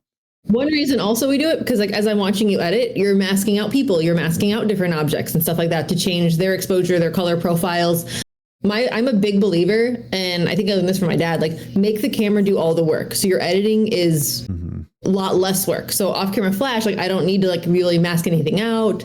Not as much unless I want to enhance their color only, but like the lighting's already right and stuff like that is, and I say right to like what my vision was. Obviously everybody's vision is different for what they want to see on a shoot.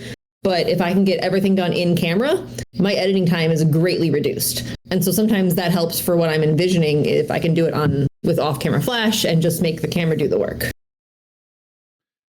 So, and yeah, if you're at a place, then you will end up like me and be carrying a wagon around like I was last C2E2. It's kind of annoying. So maybe don't get too much into off-camera flash because it's heavy. It's like, was it that Mad Max phrase of like, don't become addicted to water? Now it's like, oh God, now becoming addicted to just lights that you're just so like, I can't shoot them, and then you buy gels, and then you find what drop stands are and how convenient they are, and then you just buy those, and yeah, it just spirals. There's 2 closets in our son's room, and one of them just has camera gear in it.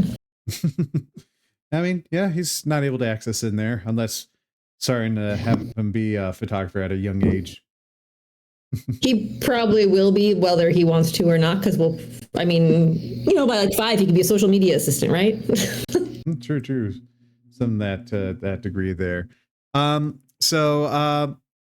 again, whenever things kind of go crazy during a shoot, I always feel like we always got to improvise. Even like this stream, it's like, all right, got to improvise. Think of some solutions here and there. Was there ever a shoot where things kind of went horribly wrong or it didn't go as planned? And how were you able to recover from that? So say for example, say for example, I had a flash trigger where it's like, all right, it's connecting to the lights, but for some reason it's not working on my camera. So what was my solution? Oh, I'm just going to put the speed light on it, use that as the trigger, and then that helped fix the solution. So was there any fun stories where you've had to recover from some almost potential disaster? It's funny because I was just thinking about that earlier today. I'm like, I bet you he's going to ask if I have any horror stories. And I started thinking, and sure enough, so when I was starting off my wedding career, I must have been my 2nd or 3rd wedding. I don't know if I ever told you. Okay, that is a different scenario than what I'm thinking about. Yeah. So it was my 2nd or 3rd wedding ever. So I'm shooting the wedding, everything's going well. And 2 things. So there's 2 parts to this. Part 1, the bride's mother hits the groom. The groom has to then go to the police station, file a report on his new mother-in-law. So that was fun. And so I already felt bad for the wedding because I'm like, man, this wedding's not going the way it's supposed to be going for the brand new wedding couple, right? So I'm shooting the wedding, and my camera starts acting weird. Like I'm popping flash, but the pictures are starting to come off like reddish.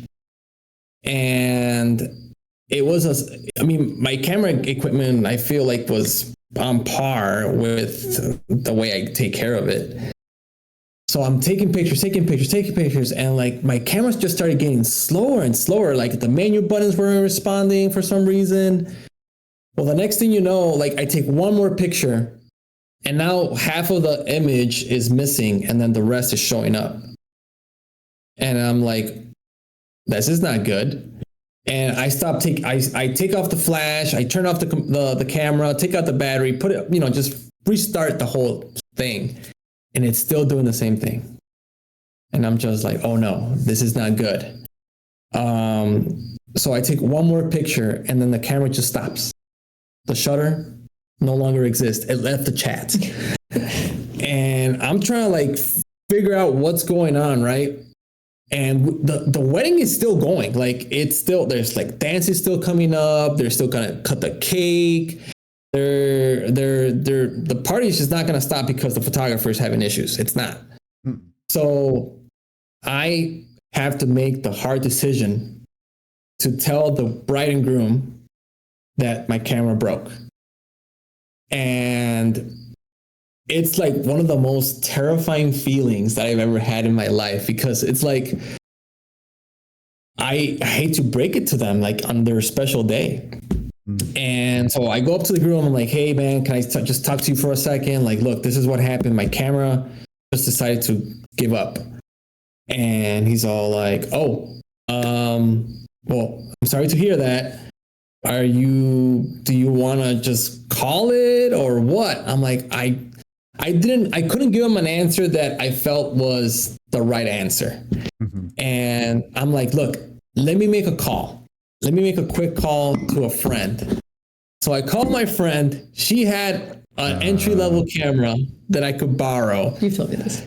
Okay, cool. She was 15, 20 minutes away. I'm like, hey, can you come and drop off your camera? That way I can finish this wedding. And she's like, yeah, I'll be there. She drives over, hands me over her camera. I pop in my memory card, put on my flash, and continue on with the day.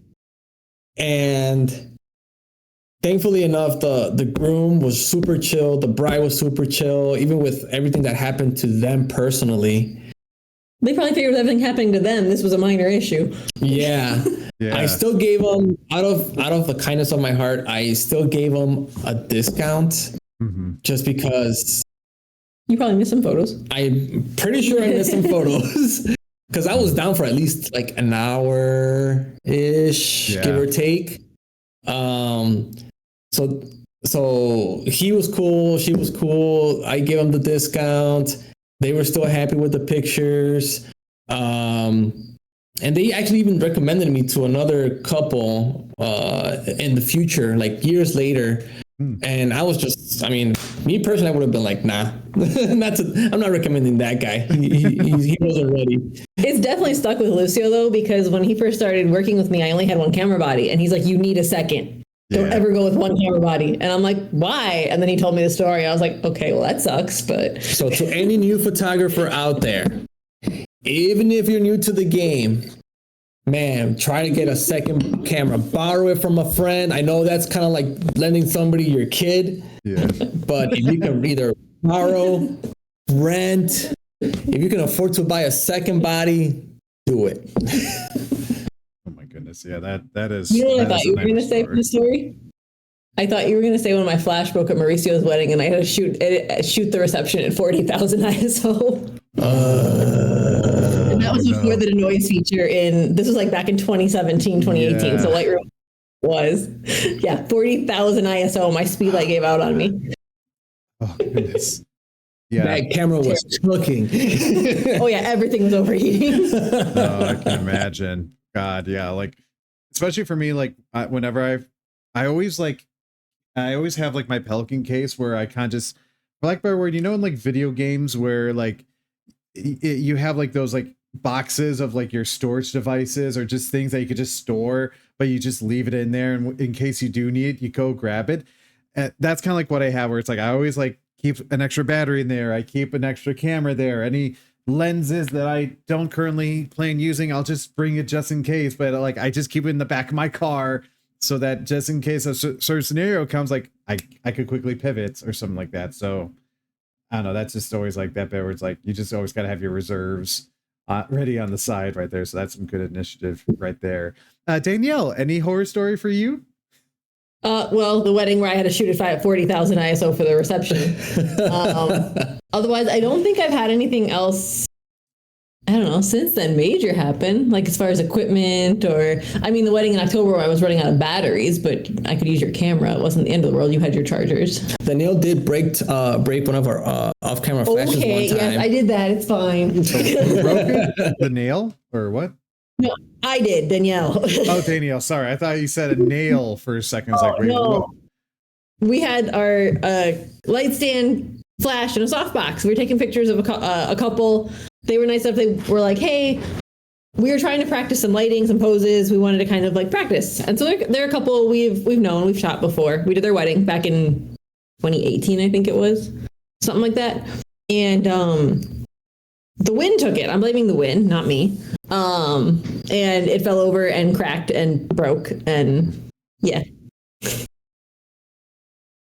One time, I'm a klutz. You should be surprised I haven't broken anything else. Well, okay, I did. I did break my 7200 the day I got it, but I had it fixed. Oh my goodness. Interesting. I forgot to put my bag up, and I picked it up, and it fell on concrete. Goodness gracious. So we talked a little earlier about like, okay, what's a piece of gear besides your camera that you never leave home without? What do you think is the most underrated piece of gear that a photographer needs to utilize more? Underrated. Cleaning cloth. Clean your lenses, people. Dang. You don't want smudges on your lenses. You do not want smudges, man. You don't want to rub your shirt on your lens either. Come on now. It works for your glasses. So okay, how much was that lens? How much was your 70x200 lens? More than my glasses. Exactly. So like how often you guys kind of clean your lenses? Do you try to do it every? There's always something I've always wondered where it's like, all right, I guess a two-part question. How often do you clean your lens, whether it is like dusting out the air or wiping the lens itself, or how often do you format your like cards? Like how long do you kind of keep them open or staying? The lens I try. What do you? Don't give me that. Oh, that look. As far as cleaning them, I try to remember every couple shoots. I'm bad at it, but I do carry a cleaning cloth in my camera bag all the time that I also use for my glasses. And then as far as formatting your memory card, once I've uploaded the photos, back them up, for the next shoot, I will format my memory card again. Really?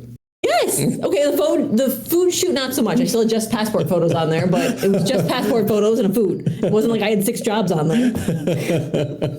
He gives me. What about you? I clean my lenses every time I go for a shoot. So like I know that they're clean. I don't have to think about it once I'm there. And as far as memory cards, kind of like on the same boat with her. Once I'm home, unload them into my computer and they're in Lightroom, I can then go back.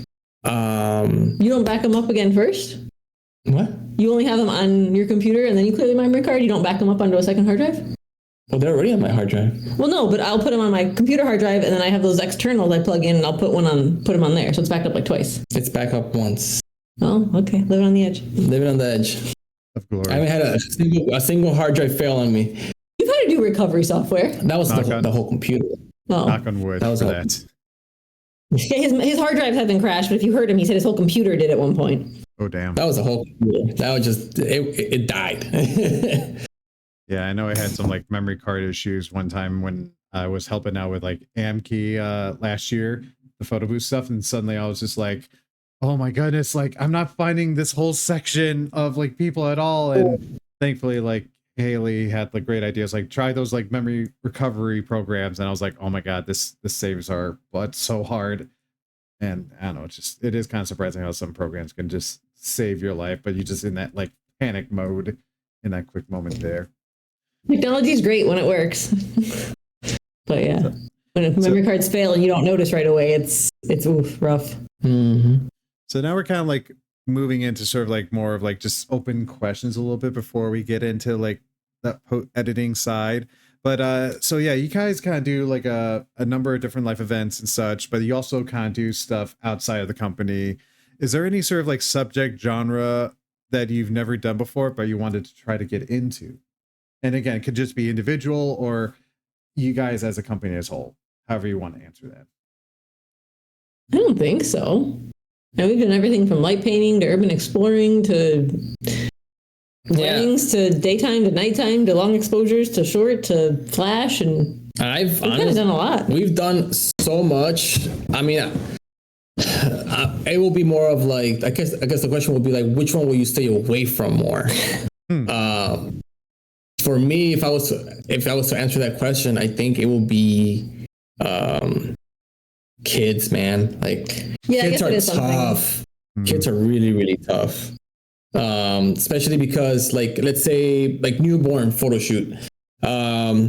It's super sweet to see them when they're little, but then the parents have such high expectations of this baby to produce cute little photos, cute pictures. And if the baby's crying, whining, pooping, or colicky, like that's out of your control. Like you can't make that baby do what you want to do.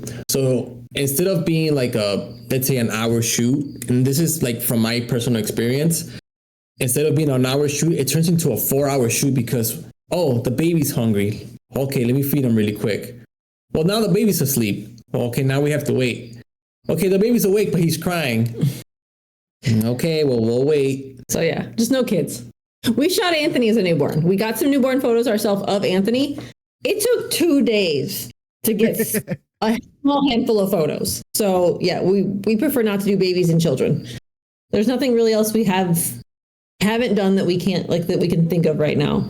We really don't say no to much. We'll take up a challenge. Yeah, we like challenges.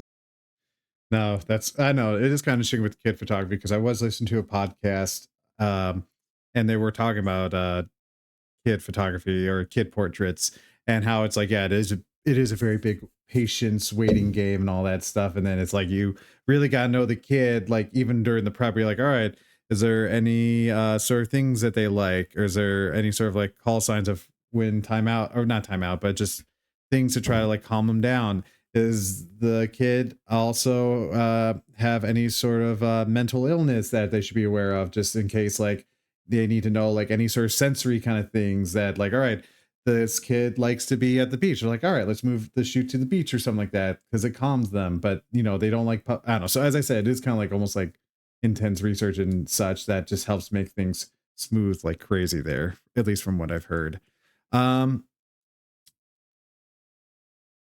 So yeah, like you guys are kind of thinking about trying to be full-time photographers. Is that right? Especially with this business. So like, which Lucio is kind of like got one foot in the door, but now Danielle is kind of like got 1 foot in, but 1 foot out.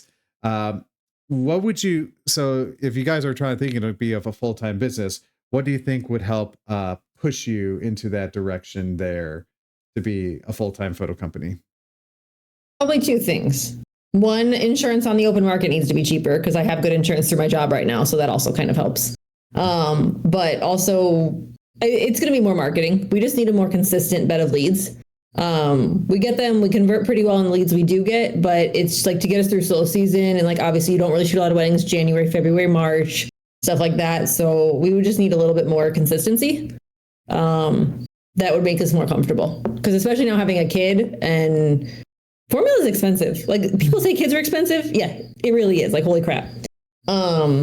So it would just, consistency and cheaper insurance. So for right now, I'll keep working just for paychecks through slow season and insurance.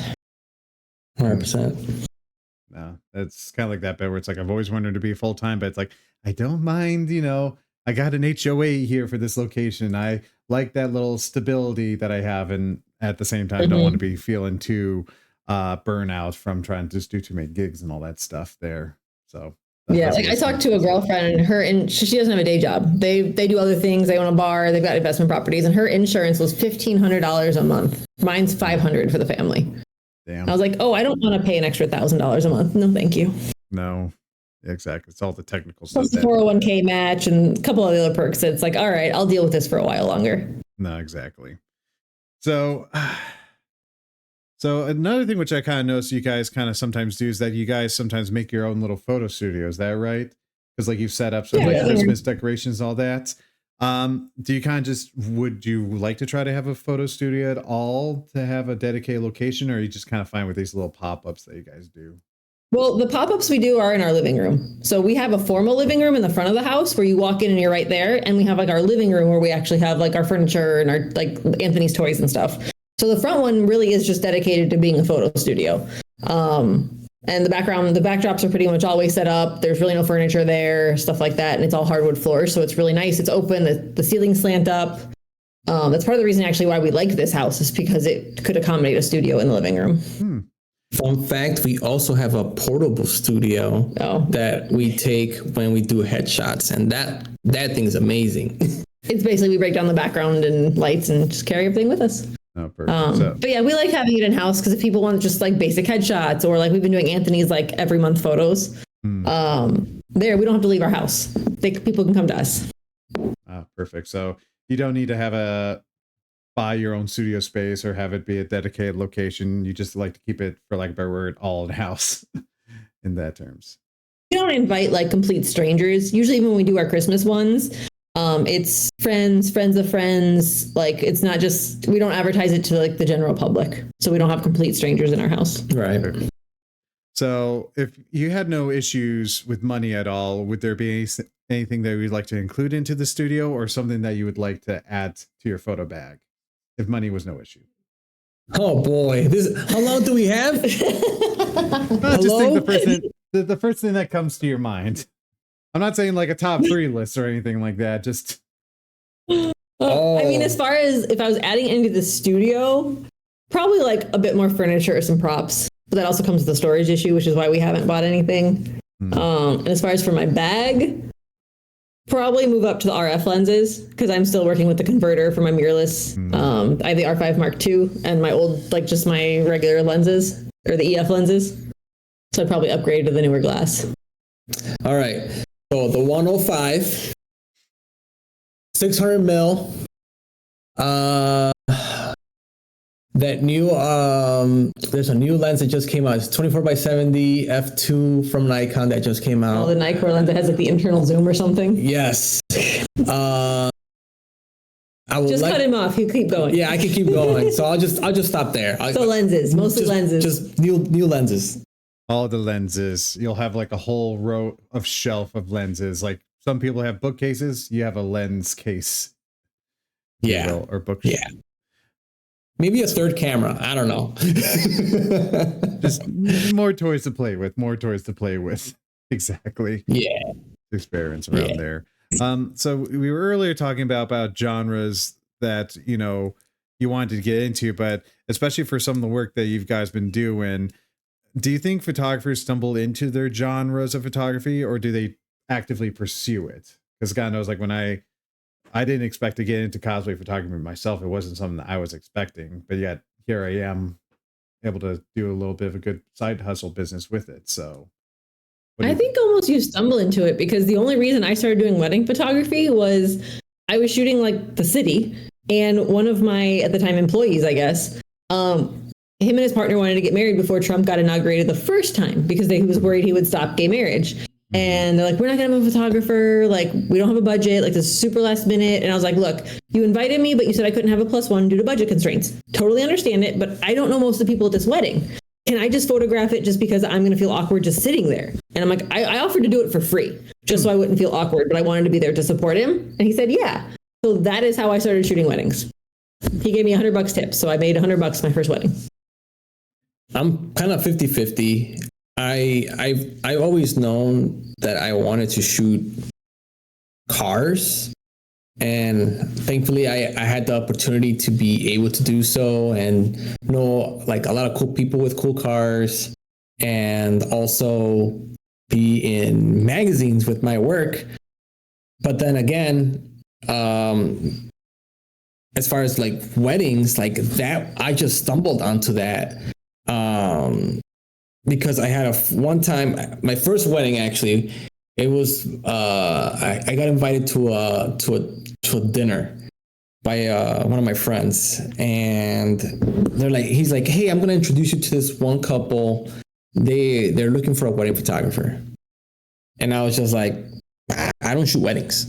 I never shot a wedding. I don't know a single thing about weddings. Well, just give them a chance. Okay. Went to the dinner, sat down with them, and I even told them multiple times, I've never shot a wedding. And they're all like, well, we really love your work. We love your Chicago pictures. We love your car pictures. We believe in you. We think you'll do great in shooting our wedding. All right, I'll do your wedding. And I didn't know how to charge them because car photography, you're only going to shoot for like 32 an hour max. And even then I wasn't even really charging like that much for car photography. If anything, I was probably charging like $80 for like a session. Like, cool. Like $80. I made extra $80. Cool. Now, a wedding, it's like I didn't know what was involved. You don't know how long you need to talk to the couple as far as like before the wedding, how much communication there's involved.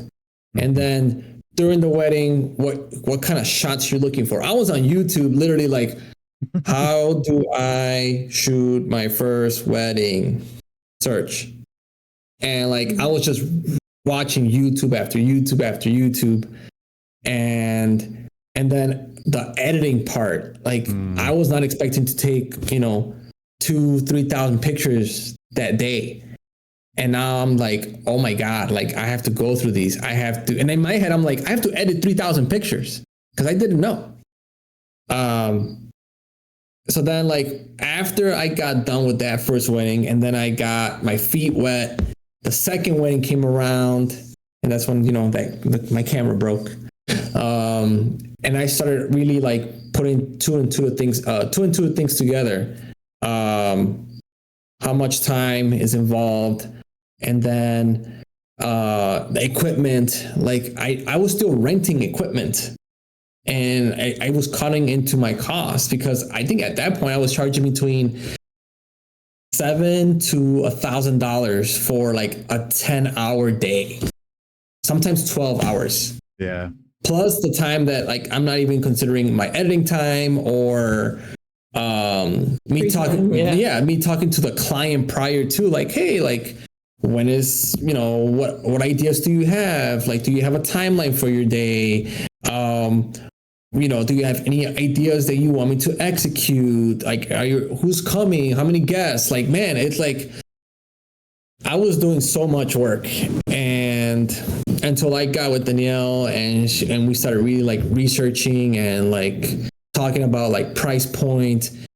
Weddings are hard on one person if you're doing a whole 10-hour day by yourself. Oh yeah. And that's when I started to really like understand what I needed to make changes on, as far as like my price point and how much time I needed to spend on editing. And eventually, like as Lightroom and Photoshop have been getting better and better and better, because I'm gonna admit, back in the day, my shit was cracked. Like mine was pirated. So was mine. Yeah. So like I wasn't paying for a subscription. Heck no, that was cut into my cost. Give me that free stuff. Or you're like me, where I got that last like Photoshop like CS6 or something like that before like it went to cloud service, and so like you're just sucking in, like I don't need the subscription. I still can use the program until they like suddenly stop that program. And then it's like, shit, I gotta use the program. So, fun fact, I got CS6 pirated. You know who put that pirated version on my laptop? The groom for the first wedding I shot so I could edit his wedding. Wow. I mean, I brought my laptop to work and said, here you go. Put it on. That's quite a tip right there, I suppose, in some fashion way. So yeah, you wanted edited photos? Give me the software. Do you hear of trade for prints or photos? I guess that's trade for Photoshop, I suppose, in that way. Trade for software, yeah. That's a funny one there.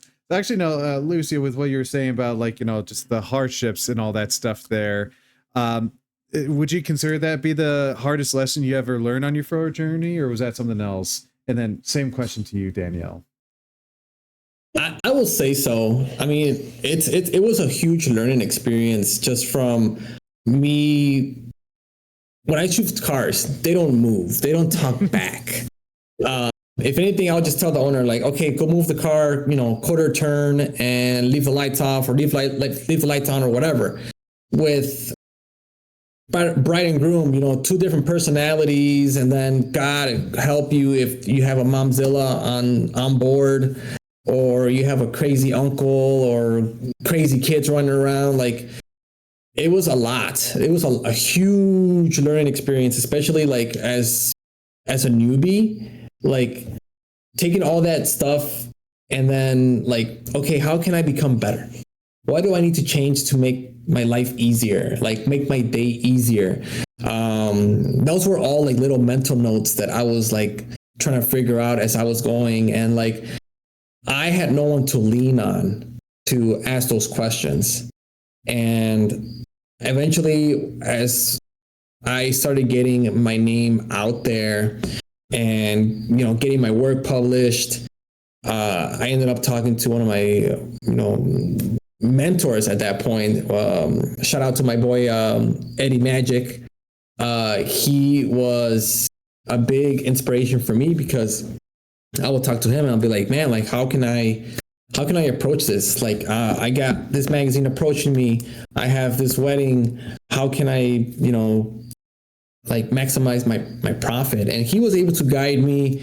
And he even told me, like, you're going to run into a lot of haters. You're going to run into a lot of like personalities that you will just have to like figure out on your own. But, your work is great.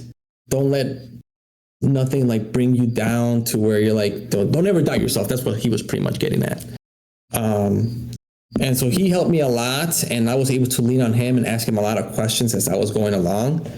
And after that, like things started becoming a little easier. I mean, there was times where like there was one year, I think I had back-to-back weddings. Like, was that the December weekend where you just shot a bunch and you were exhausted? Yeah, I stayed home and rested. Yeah, I think I had a 10-hour day on Saturday, and then another 10-hour day on Sunday, and the following week I had another wedding, and I still had my day job, and I was exhausted, and I was shooting all of them by myself.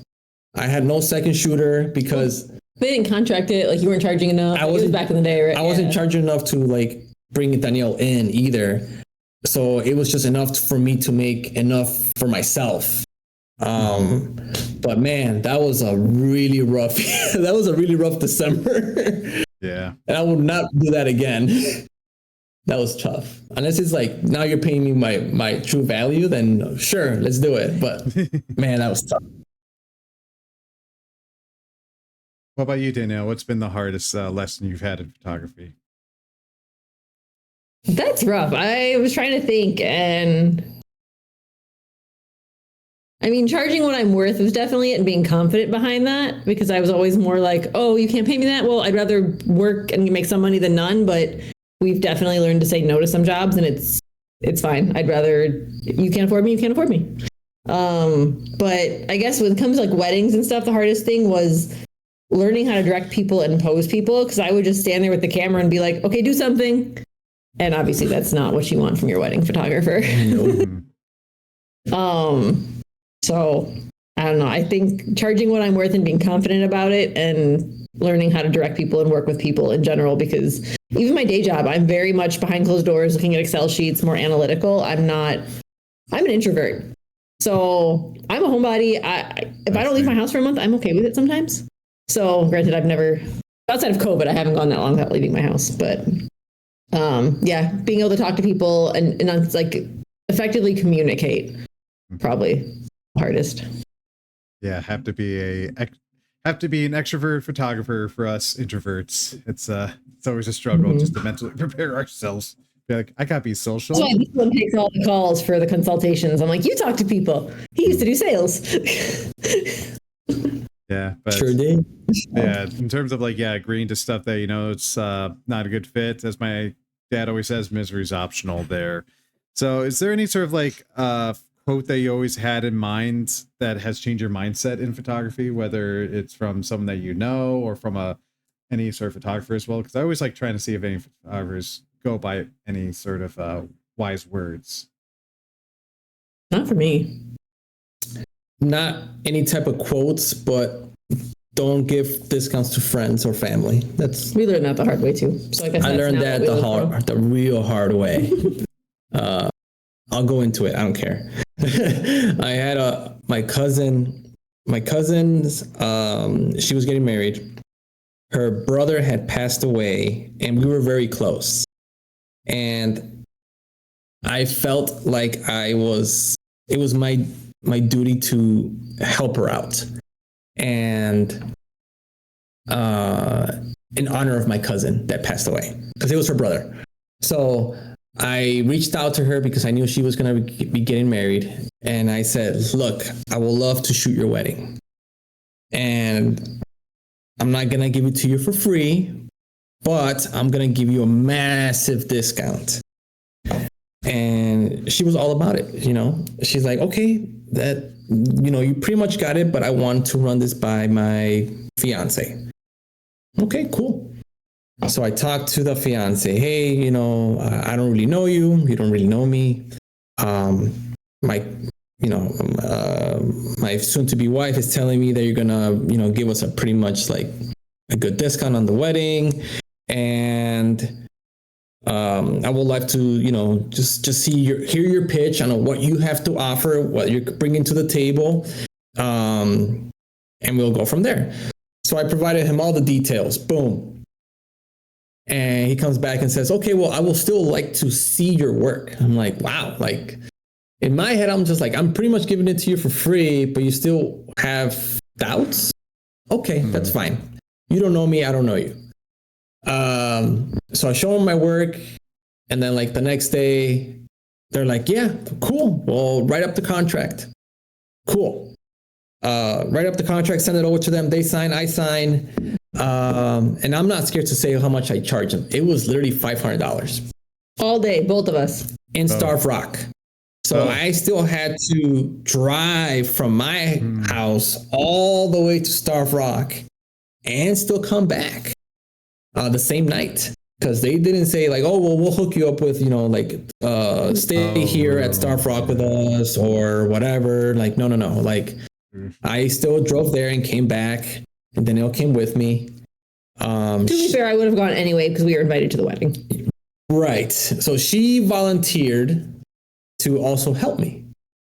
So long story short, we do the wedding, everything goes well, everything went as best as to our ability, and then I start the editing process. And then I had told them like, oh, it's going to take me about a month to like get your pictures done. At that point, which is still fast too for a wedding. Yeah, I was going to say 3 months at least. My turnaround times are pretty fast, even till now. Like you get them done quick. I mean, we quote 8 to 10 weeks. Yeah. So it's probably third week, and they're already like, "Hey, how is the pictures coming along?" Yeah, and that usual check-in question. Well, they're due by next week, but I'm halfway there. I send them some sneak previews just to kind of like, get them excited. And okay, cool. And that same week on the weekend, they messaged me again, like, hey, like any one of those pictures? I'm like, whoa, like they're coming. I'll have them ready. Okay. Well, then I finally deliver the pictures. But I was at that point in time, I was delivering pictures through Dropbox, which is frowned upon nowadays.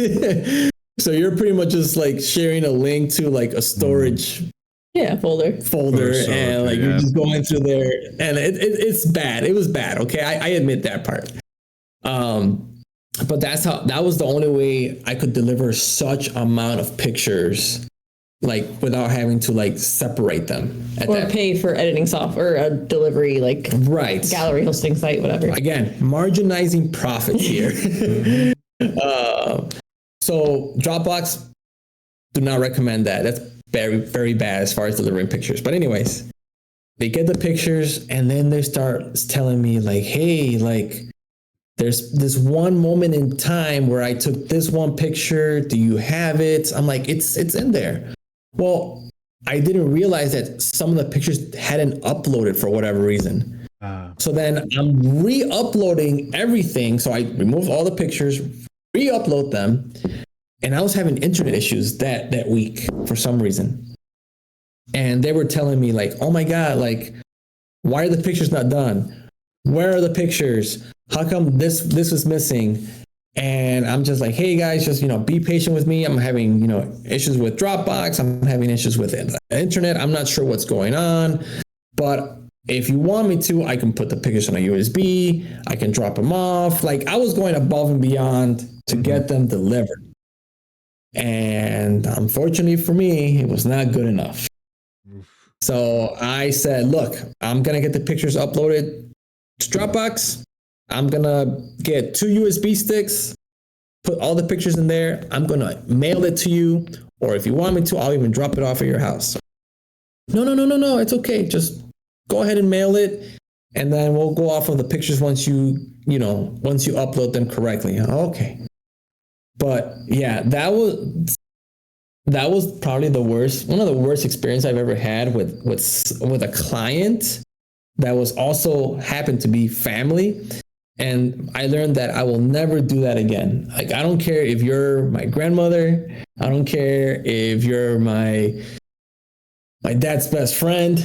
Like, you're going to get the full price. If you don't like it, then we can't do business and we'll just go about our separate ways and call it a day. I'm not going to be butthurt. You shouldn't be butthurt. That's it.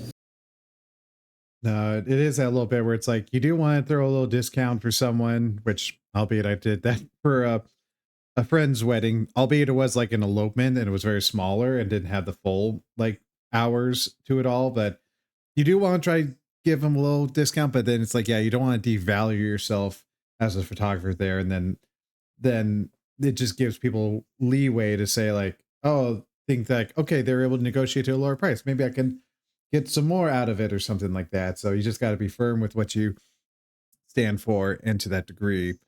Yeah, you kind of met, one of my questions was going to be, is there something that you wish photographers should stop doing, to which you said Dropbox, which I was one of those photographers who did do Dropbox as well, but it's only in the last couple of years. At one point. Yeah, exactly. When you start out, yes, it's fine as is. But if you are trying to like be a very professional presence, yeah, going through a photo delivery service helps a lot and just gives that little extra class, if you will, than just, oh, here's a folder. There you go. Enjoy. Yeah. To that degree there. Excuse me there. Sorry, as I got my dinner. So yeah, even though you have all the hardships that kind of go on with like, things not going well, negotiations, tech issues and all that, despite all, the craziness that we deal as us photographers that we deal with, what is it about photography that you just enjoy the most about it? Is it just the creativity? Is it the reactions from people? What about it that just keeps you going?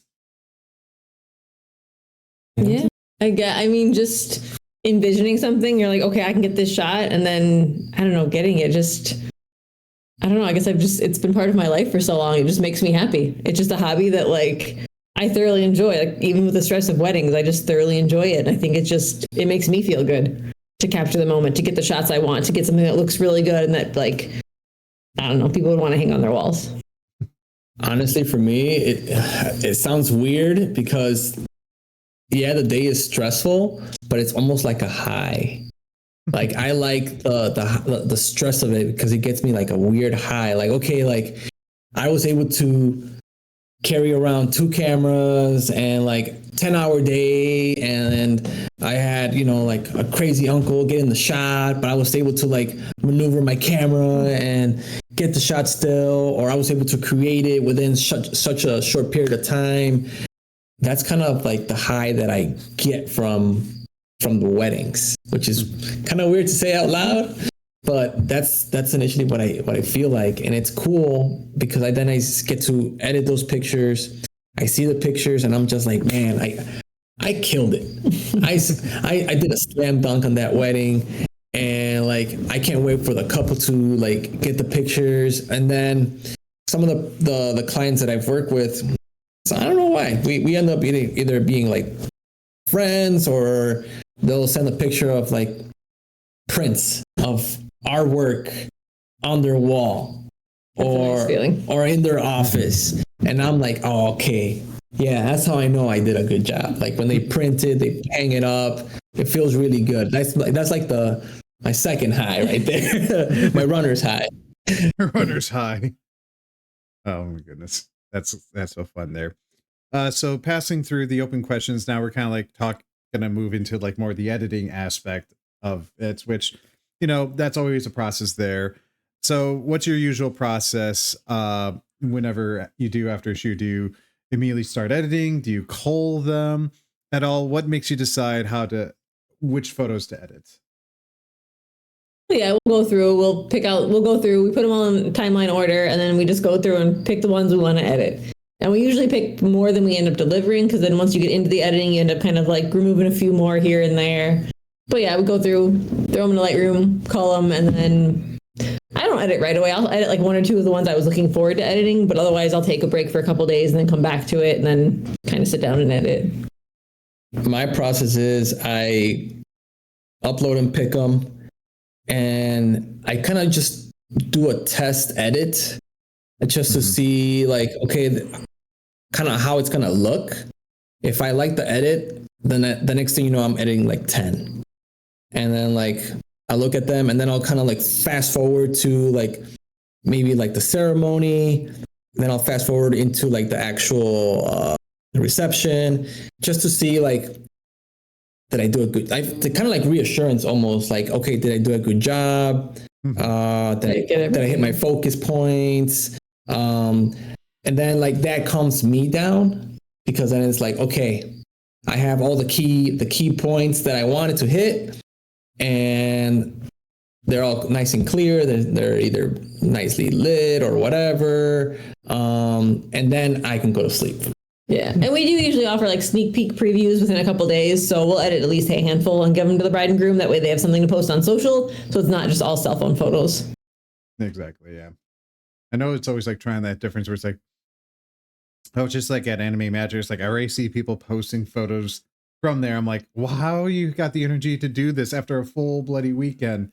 But at, us, wedding photographers, like, yeah, we do need to try to get those previews out as quick as possible. And it's always like something. Yeah, I mean, we do like 5 to 10 at most. So it's not like we're doing like a convention's worth though either.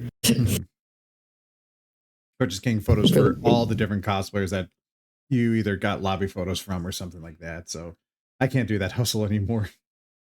No, yeah. even C2E2, it was like a week or so before they had like the ones to pick for their proofs. Nah. So especially like with how long, photo editing goes, some photographers, they always like to just have some background noise that is just playing, whether it's just like a movie, TV show, or even just some music. Is there anything that you guys like to have while you're in the photo editing process? And I guess another thing, which is a good question in the dynamic, do you guys edit the same time, or do you kind of divide and conquer, being like, no, okay, you just edit separately? So we do, so it's consistent. Whoever the lead photographer is typically will be the one to edit that job. So we're not both splitting a wedding, because we don't want me to edit the photo one way and him to edit his photos another. So like if the last wedding we shot last October was the last like big wedding we shot, just because I took a lot of time off for like being pregnant, maternity leave, like all that fun stuff. And it was like 3,000 photos. So I uploaded mine. He gave me his. I uploaded his to my Lightroom, and then I edited the whole wedding. So we don't split the jobs. One editor per job. So I'm a psychopath. I edit in silence. You edit in what? But if I'm in silence, no music, no background noise. I mean, I'm watching the baby monitor, if anything. But sometimes I do I do like to have some sort of noise, and usually I'm just either watching like a YouTube video,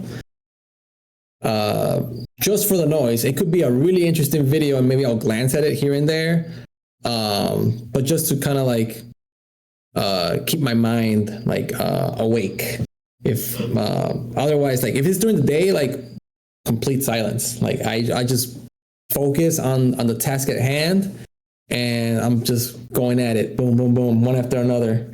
But if it's at night, I do need to have some sort of noise, like to kind of like keep my brain like, what's that? Like what's going on over there, or what's going on in the video, and kind of like refresh my mind, and then go back to the actual job at hand. Or also making reels, like how I saw you made like a reel for during that like thunderstorm. You had that time lapse thing that was going on. It was like and just like flashing lights in the background or something like that. That was kind of a cool setup that you had. Thank you. Yeah. So I'm not as much of a psychopath. I just listen to music, and I'll just skip through like YouTube videos. I just kind of change what I listen to a lot. yeah. I always feel like I intermingle, be like, all right, maybe I'll watch a movie, then I'll switch to One Piece, then I'll maybe listen to music that pertains the mood or elements of the shoot that I'm looking for to that degree. In alongs in those terms, as I'm having my dinner right now, do you happen to like snack or eat during photo editing? And if so, is there any like particular snack that you like to grab, whether it's just a simple finger food or something to just go along, just Ooh, I mean, okay. for me, not so much. I don't snack a ton anymore. Like we eat our big meals, and it's kind of good. I don't know. I guess I don't really have a lot of snacks. So I just that, and a lot of my editing right now is after Anthony goes to bed, and so it's after dinner. It's late. I don't want to eat before I go to bed again. So no. So depending on the type of night it is, either I'll have fruit, whether it's grapes or an apple. Or if it's going to be a long night, hot chips. Hot chips or gummy worms have always been my go-to. I'm a chocolate person as well. I got too bad of a sweet tooth on my end there. What kind of chocolate? I don't know, either M&Ms or something like that. You know, those are kind of like quick low ones. I remember at least like my grandpa, like he used to do a lot of painting, but he'll also have his office in there. So like every time I was on the computer, I always remembered like just grabbing so many M&Ms, like just nibbling on it here and there. And I was like, oh God, it's like as much as I would like to have a bowl of M&Ms at my desk. It's like, I know that's not going to be so good, especially late in this age. Yeah, I have a sweet tooth too. If I kept chocolate on hand, I would just eat it all in one sitting. When I first started editing like long nights, I don't do energy drinks, but I will definitely slam a whole can of Arizona iced tea by myself. Oh. and then while eating gummy worms, so it's like sugar on sugar. Oh no. And then I realized what was happening. I was like, this is not a good combination. That is a very dangerous combination. So before I think we're kind of getting close to wrapping up. I do have like one more final question to ask before I do all my like little wrap up questions. Again, you started a business as you are, but what do you think is the measure of success for photography? As you were talking about earlier, you thought, being a published photographer, is good success, but then here you are also running a good stable business as well. Is that also measure? So what do you think marks success for a photographer? I think it depends on what your goal is. For some people, it's just to be booked at conventions or just to do a wedding. It counts. For like us to say that we made it in my head would be where we have such a constant stream of business that even if we hit a slow season, I'd still be comfortable quitting my day job. Mm-hmm. I think for me in my head, that's what it is, because that means for the most part, I'd be able to stay home with Anthony too. We'd be able to have a much more flexible schedule to raise our kid. I was gonna say kids, but one and done.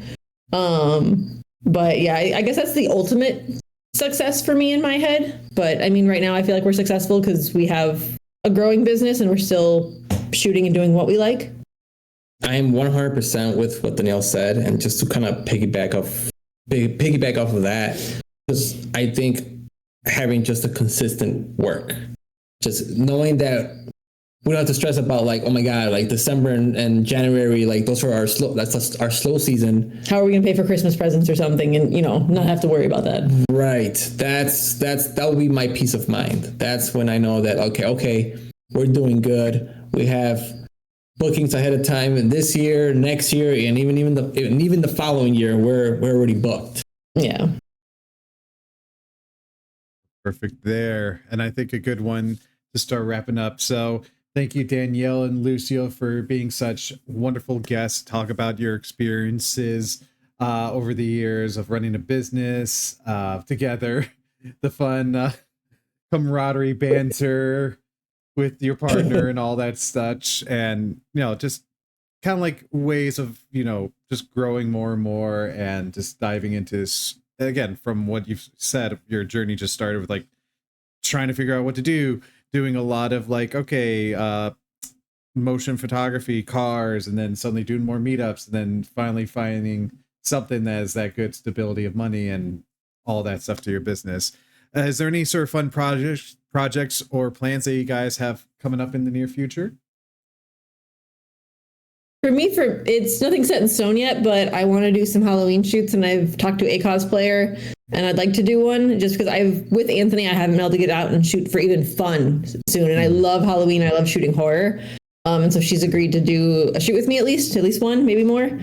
So just a fun project. I get to go out and shoot some more Halloween content and play with my colored gels and lights and maybe a fog machine. Ooh, fog machine. Nice.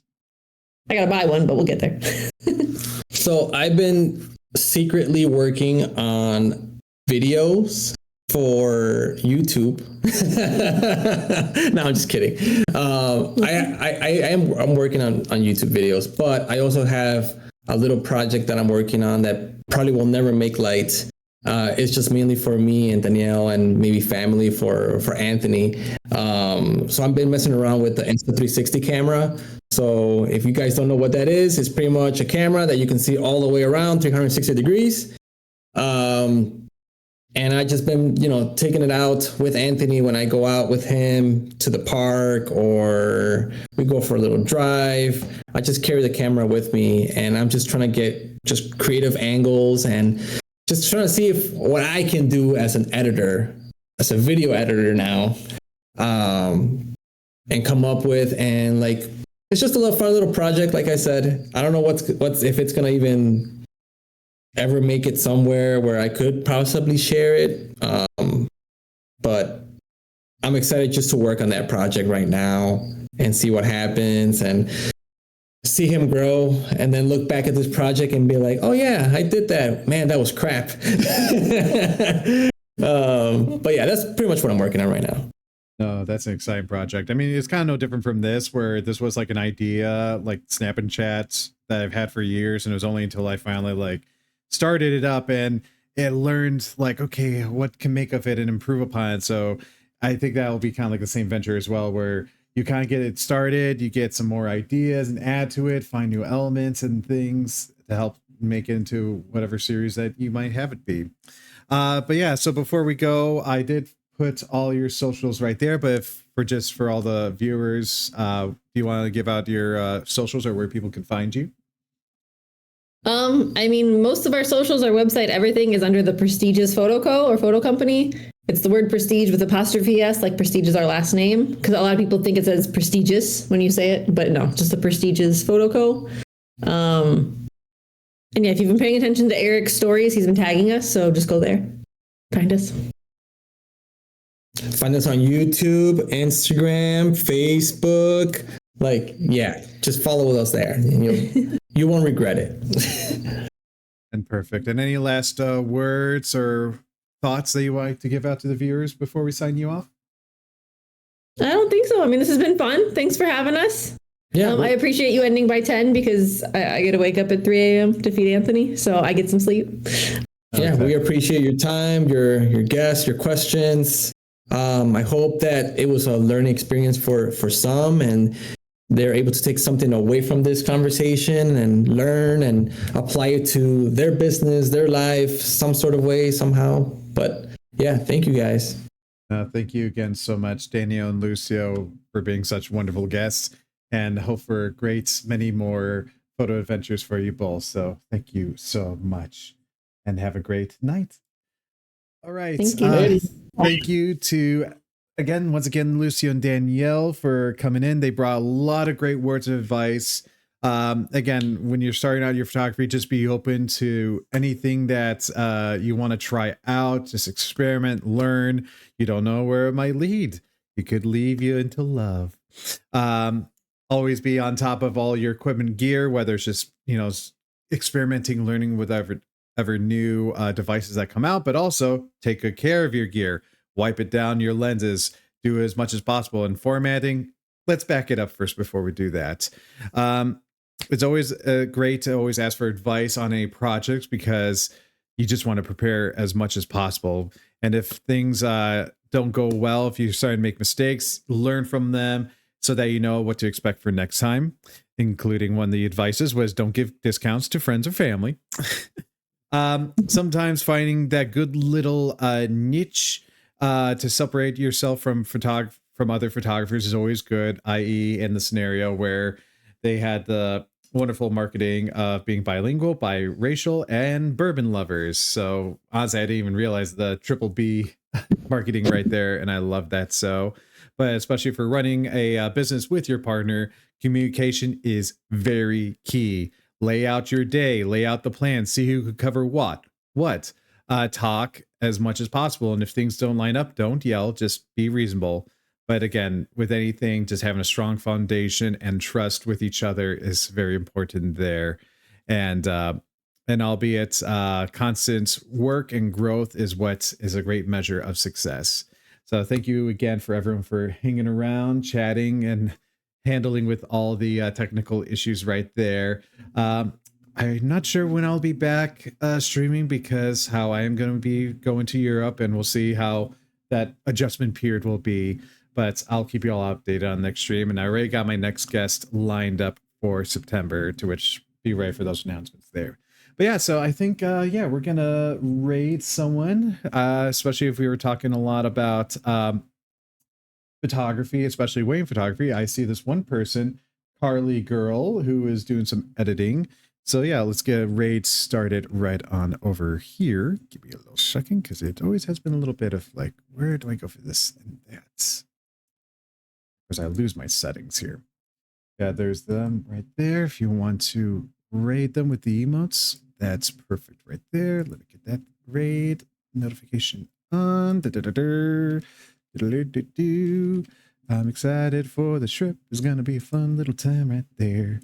And yeah, again, thank you again so much for Danielle and Lucio.